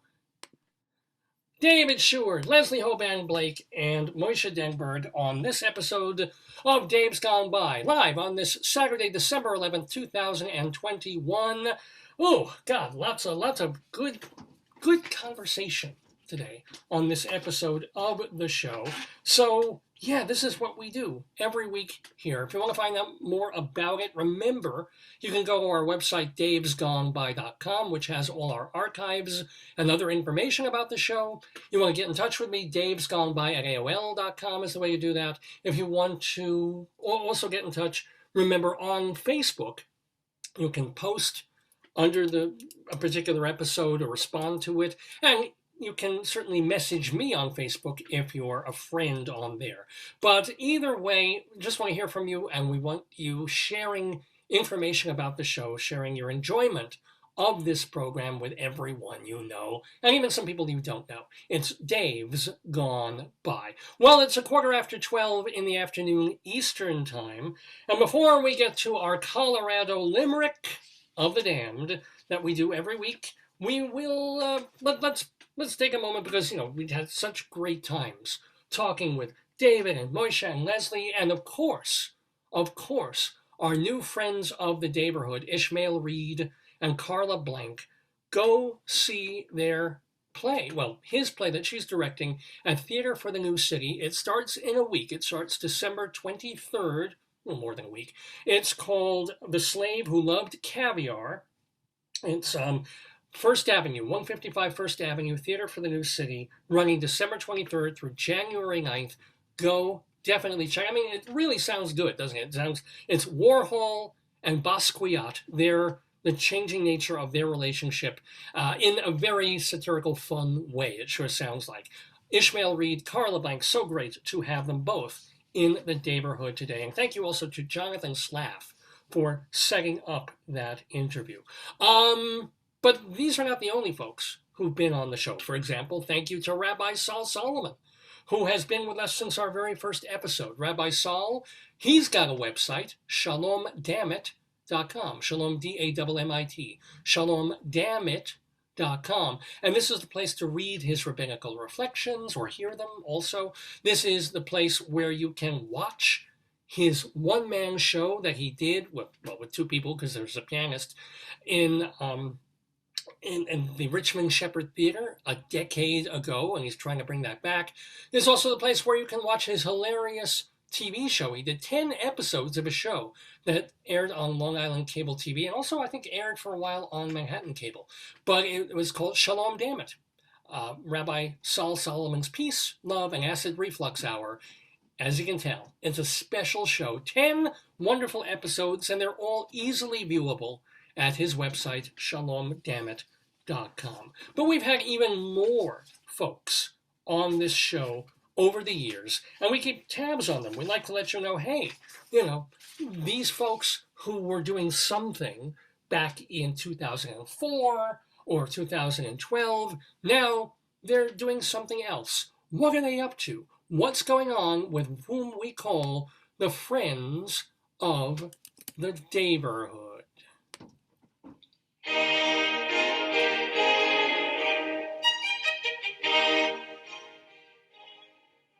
The Friends of the Daverhood, people who've been on this program, what are they up to? For example, congratulations. Ruben Santiago Hudson is now turning into the next Austin Pendleton. Every time you pick up a newspaper every week, he's slated to do something else. So Ruben Santiago Hudson is going to be directing that play we were just talking about, Sydney.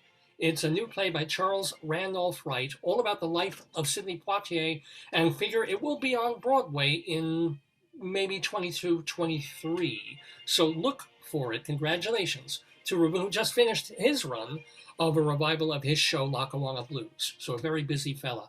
Want to let you know that on Broadway Podcast Network, you can listen to, or maybe watch, but I think it's just listen to, a play for radio, I guess it is, called Twigs in Love, and features, among other people, two of our friends, Ann Harada and Dakin Matthews. That's Broadway Podcast Network.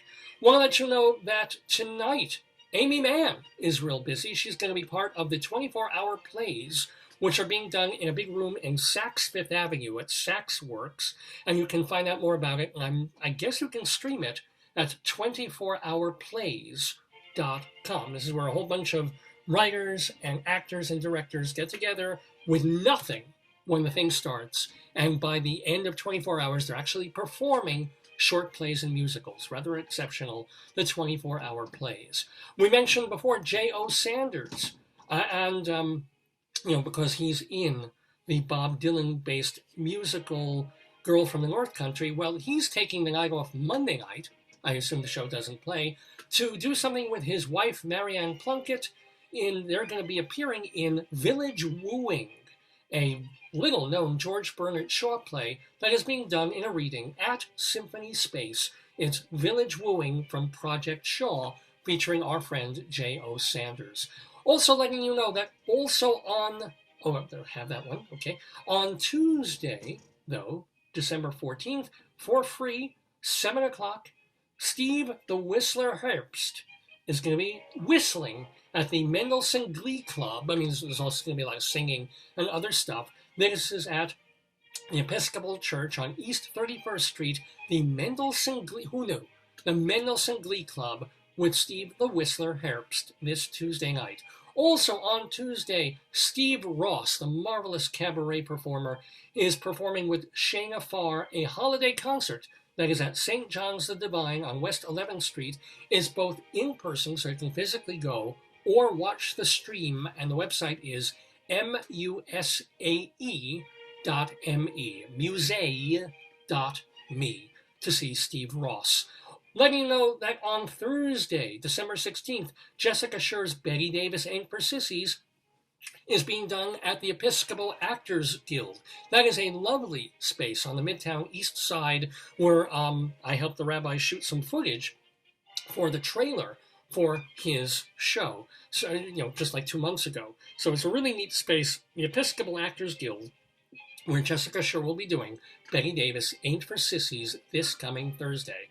And then this coming Friday, there's a benefit for ALS, Lou Gehrig's disease is the better known name for it, called Nice Work If You Can Get It. It's honoring the late actress Rebecca Luker, our friend of the Daverhood. It's going to be live streamed on a YouTube channel. Basically, there was a new musical using old music called Nice Work If You Can Get It a few years ago on Broadway. They're going to revive it for one night as a benefit for ALS and dedicate it to Rebecca Luker, who passed from that disease several months ago.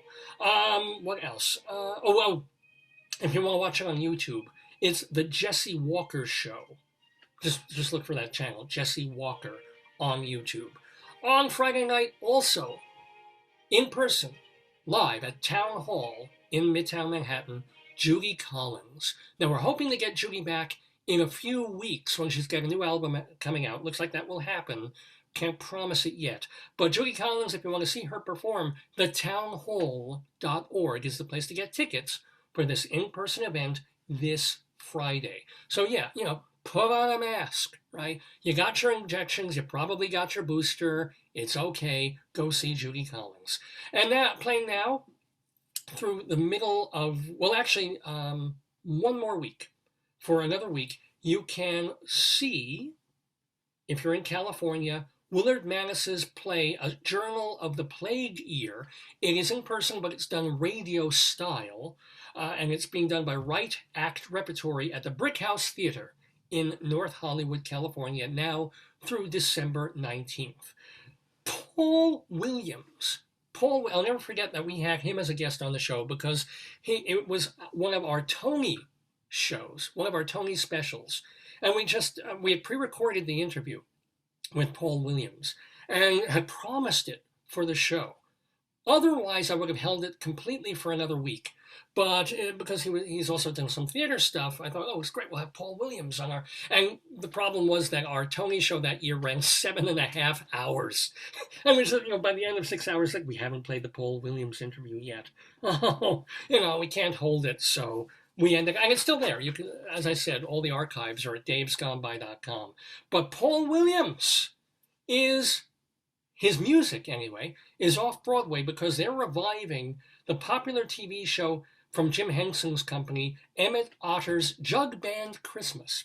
And they're doing it at the New Victory Theater with cute little otter puppets, and Paul Williams' songs is running now through January 2nd at the New Victory Theater over on 42nd, and I think it's off 7th, between 7th and 8th Avenue, in Manhattan.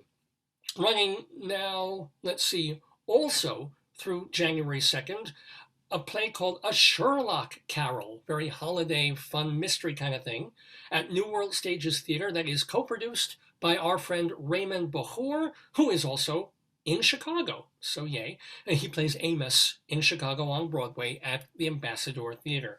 Letting you know that LaChanze is in the Broadway show Trouble in Mind. That is a roundabout theater production at the American Airlines Theater. Dakin Matthews, we just mentioned him, doing that Broadway podcast network thing of Twits in Love. Well, his main job is playing in the Broadway musical Waitress at the Ethel Barrymore Theater. Stu Zagnut is in Caroline or Change at Studio 54. And then off-Broadway, if you go to the Soho Playhouse on Van Dam Street, you can go see Tammany Hall, which is co-written and co-directed and created by Darren Lee Cole, who runs the Soho Playhouse, and that's gotten some good reviews. It's Tammany Hall at the Soho Playhouse. Playing now through forever, probably, as we mentioned, is Chicago, but you have only until December 26th to see Lilias White in Chicago. Now, I'm honestly now trying to remember whether, if Lilias White is a friend of the Daverhood or if I interviewed her for a magazine. I know I talked to her several weeks ago. I'm pretty sure she was on this program. I hope she was. She was great. So just check our website to see whether I interviewed her in print or on here. Either way, see Lilias White in Chicago, now through December 26th. Danny Burston is in Moulin Rouge at the Al Hirschfeld Theater. Alan Menken's Aladdin, he wrote the songs for that, is at the New Amsterdam Theater, or the music for the songs for Aladdin. Letting you know, let's see, Jim Caruso's Cast Party every Monday night at Birdland. Go to birdlandjazz.com for more information. StageBuddy.com is a marvelous website of events happening in New York nightlife that is founded and edited by our friend Evan Seplow. Dr. Demento doing new Dr. Demento shows every week at drdemento.com. That's also where he archives all his older shows, literally going back to the 1970s. For a small fee, you can just listen to thousands of Dr. Demento shows at drdemento.com. And I'm very proud of him. I don't know if he would have done it anyway, but I did drop an email to him saying, hey, about a week or so ago, it would be really cool if you did a Stephen Sondheim tribute. He doesn't really do much in the way of theater songs. There's lots and lots of theater comedy songs, and aside from Springtime for Hitler from the producers, the Demento show never really went there for some reason. But he has played a little priest from Sweeney Todd a couple of times over the years, and I thought, hey, maybe Demento could do something of a Sondheim song, his funnier songs, his cuter songs from this extraordinary oeuvre to mark the passing of Sondheim. And I haven't heard this show, but Dr. Demento did say in his PR for the week that there is a short Sondheim tribute on his most recent show. So thank you, Dr. D. And letting you know that Bob Cudmore doing podcasts of upstate New York history at bobcudmore.com. And Stuart Brown has a website that is devoted 24/7 to Broadway show tunes, soundsofbroadway.com. Do check them out. And those, my friends, are the friends of the Daverhood.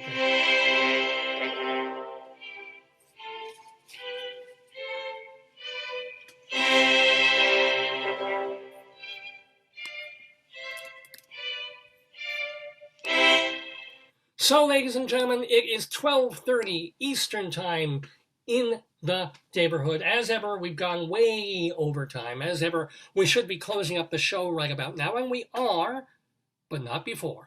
Not before I torture you with one more item, as we do every single week, because having lived in Colorado for a bunch of years, I took it into my head to write a poem about as many places in Colorado as I could. Every big city, tiny little town, one horse post office only gas station kind of burg, and see how many I could do. And I'm still doing them, 170 something of them later. If you want to read all of them so far, you can find them on my website, davelefkowitz.org. davelefkowitz.org. Plus, that's where you can read all my theater reviews, hundreds of them over the years.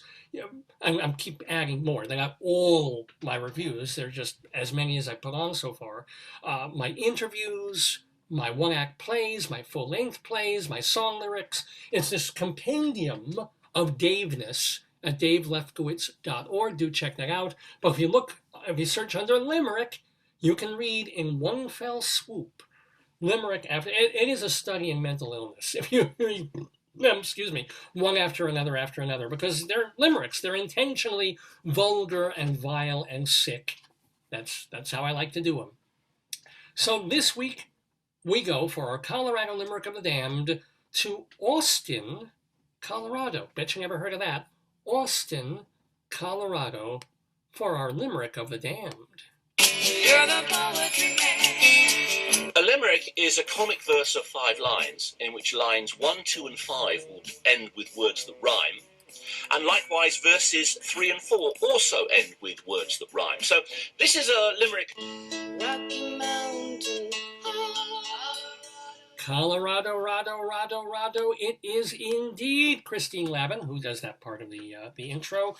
Colorado Limerick of the Damned for Austin, tiny unincorporated community in Delta County, which is in central western Colorado, founded all the way back in 1905, named after early settler Austin Miller.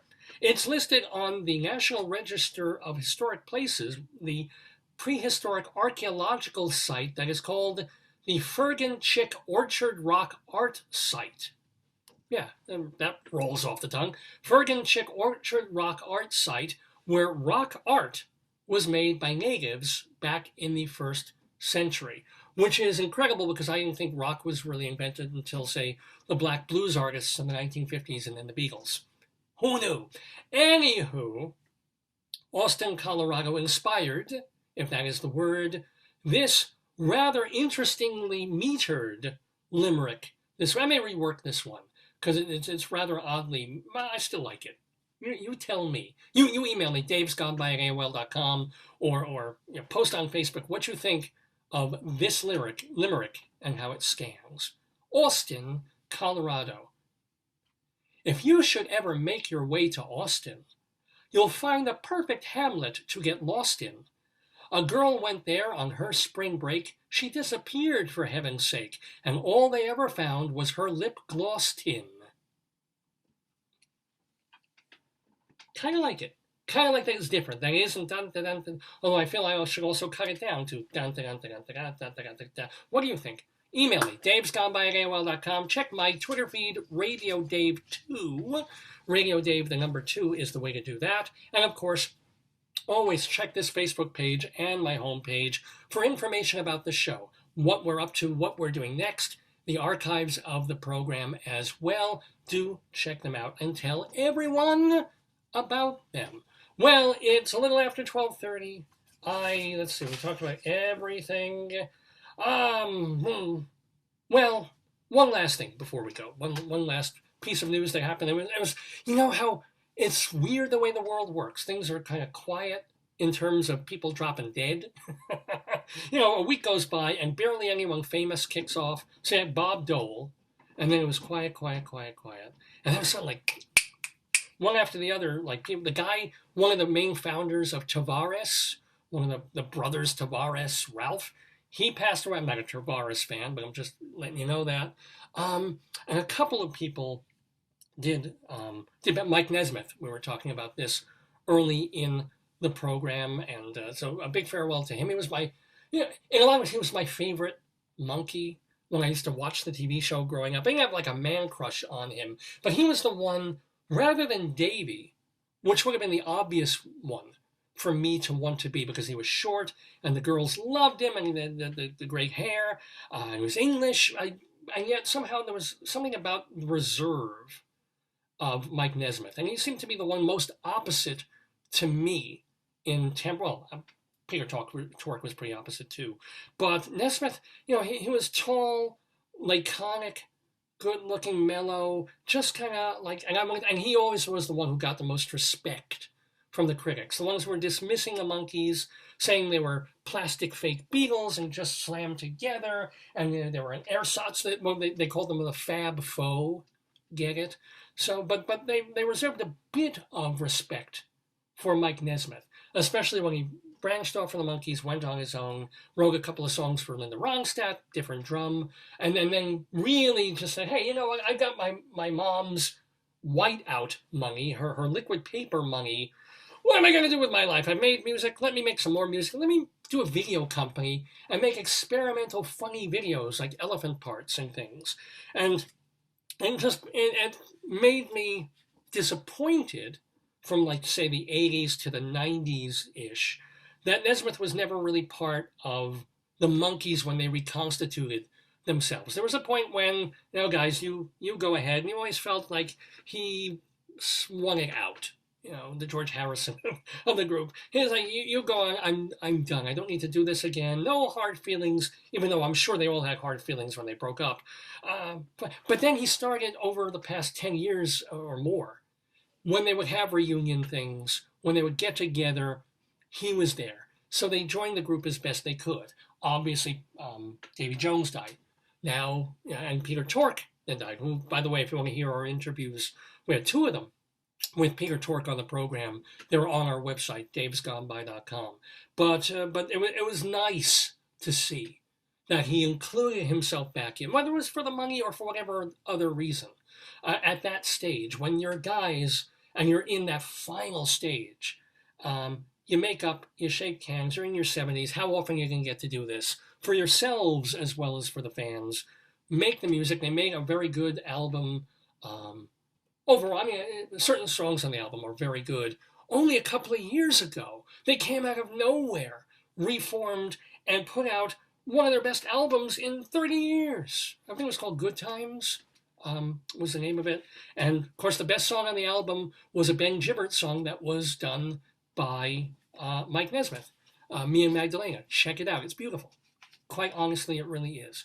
So, farewell to Mike Nesmith, part of my childhood, part of all. If you're my age, you watched the Monkees. It wasn't even that funny a show. It was just lively and silly and awake, right? If you were in your preteens or something and you saw these young guys, pre-Monty Python, like 2 years before I glommed onto that, as taking that youth and energy and being actually really, really funny, they were kind of cool. And if you go and listen to a 15 or a 20 song compilation of the best of the Monkees, you've got a really good hour of music there.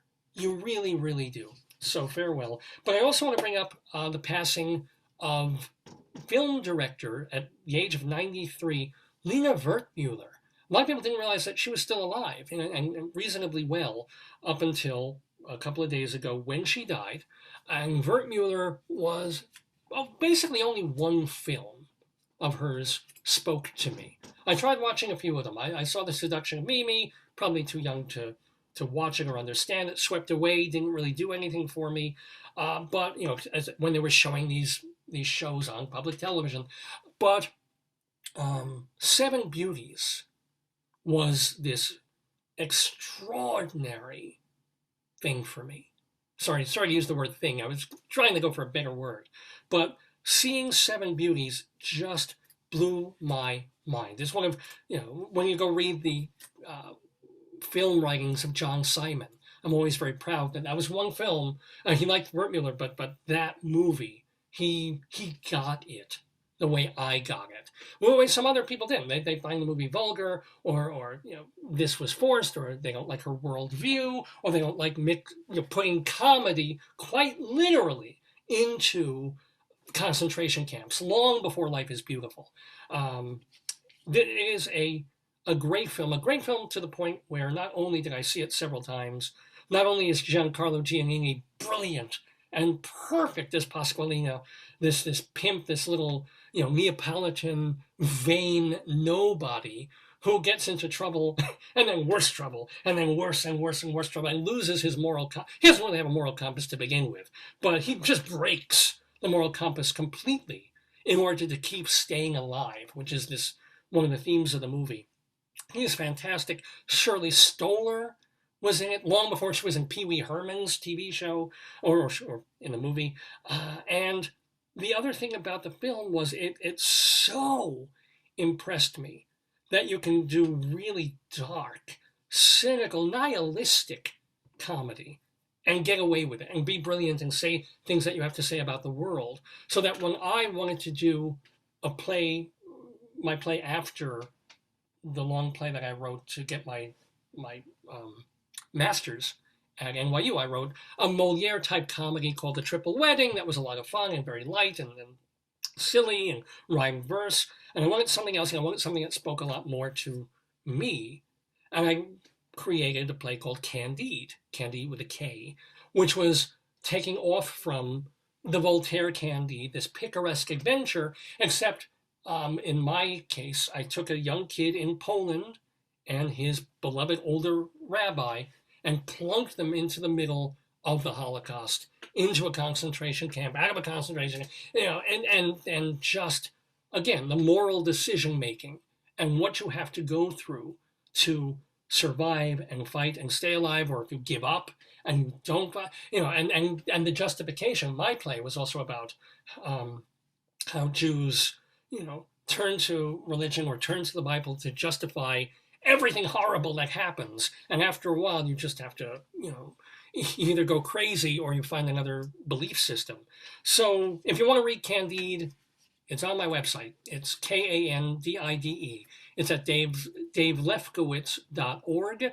But I could not have envisioned, I couldn't have pictured, I think, Candide without having seen Seven Beauties several times. And as a matter of fact, when they were nice enough to give my play an award out in California. It won the Lee Korff Playwriting Award, which came with a production at Cerritos College, not in Los Angeles, but very near Los Angeles, at a college there with some wonderful people, and director Robin Huber, who was running the theater program at that time. And they were great to me. They flew me out twice. So I was there to help with, just basically serving as a dramaturg for my own piece, because, these were a bunch of mostly Hispanic kids, a lot of white kids, not a lot of Jews in this particular college, trying to deal with a lot of Yiddish phrases, Jewish words, Jewish inflections, World War II itself, the Holocaust. It was a big, one of the reasons they selected the play, I'm sure, is that it had a lot of parts in it, so you could cast a lot of students. And there's this the teaching area of it, of that period of history, European history, American history, Jewish history. So it was wonderful that they flew me out. And one of the things that I asked Robin, the director, to do was, to get my worldview, to get what inspired this. Can you show the Lina Wertmuller film Seven Beauties? Can you show it to the class? Because I want them to see what I'm going for here. That it's comedy. The movie's a friggin' comedy, but it's insane. It is so pitch black in its way. And so he did. It was cool. And it was a little difficult because he had a small, this is before classrooms had 60-inch screens. I mean, he had to get like a VHS tape and pop it in onto like this 12-inch, probably black and white TV, it might have been. And it's a dark film, intentionally, visually dark. So it was a little tough. I felt bad for the kids trying to watch this movie and have this experience of this incredible movie in remotely the best way. Sometimes you couldn't even see what was going on. You had to read subtitles. Well, I think he did the dubbed version, so you didn't have to deal with subtitles. But still, I wanted them to get where I was coming from. This character of Pasqualino, you can see his journey somewhat reflected in the journey of my Candide. So again, I haven't seen many Lina Wertmuller movies. She ended up making a lot of comedies down the line, a lot of political and feminist-tinged comedies, or anti-feminist-tinged comedies, certainly ones about Marxism, socialism, and things like that. Kind of went by me. I'm hoping to see them over the years, but I will always come back to Seven Beauties as one of the landmark films in my own development as a thinking artist and creative person, and as a sicko who likes sick humor and wants to just, douse people in it. As I do with my Colorado Limericks of the Damned. Anyway, I am Dave Lefkowitz. This has been the 828th episode of the Dave's Gone By Facebookio, Podcastio, Programmio of the stream. We should be back next Saturday from 9 until noon or thereabouts with the 829th show. I want to give one more final thanks to all these folks, to my wonderful wife Joyce, to Jonathan Slaff, again, for setting up that interview with Ishmael Reed and Carla Blank. Carla is directing Ishmael's play, The Slave Who Loved Caviar, at Theater for the New City, off Broadway, from December 23rd through January 9th. Giving a shout out also, of course, to Rabbi Sal Solomon and his website, shalomdammit.com. Shout out, of course, to Leslie Hoban Blake, where they have a new episode of Critics Circle on the YouTube Critics Circle channel. Do check that out. And of course, read David Sheward's theater reviews in theaterlife.com and culturaldaily.com, and his blog at the David Desk. Well, have a fine week, a weekend. I mean, we've got like something like 60-degree weather here today, albeit windy. So try and enjoy that if you don't get rained on. Let's see, heading towards one more week, really, of the shortest days of the year. That, you look out the window at 1:30 in the afternoon, and the sun is already like, oh, come on, right? By 4 o'clock, it's, whoa. Yeah, and it gets worse all week long. But the week after, it stops and starts going back the other way. So, one more week to get through, and one more week of, or several more weeks of mask wearing. If you're in New York or wherever else they have the mandates, just do it. Just, if you want to complain about putting, medicine and boosters into your body, and I got my booster, I can talk about that. So I get it, but to complain about having to put masks on again, I don't think it's that intrusive to ask you to do that in a store, in a restaurant. If you're eating and your mask is on, just take the fork and go. Just don't have to chew. Just pull the mask, open your mouth, and drop the food in. It'll be fine. Anywho, feel well. Stay away from the Omicrons, and we will see you next Saturday for Dave's Gone By and Gone By. Bye.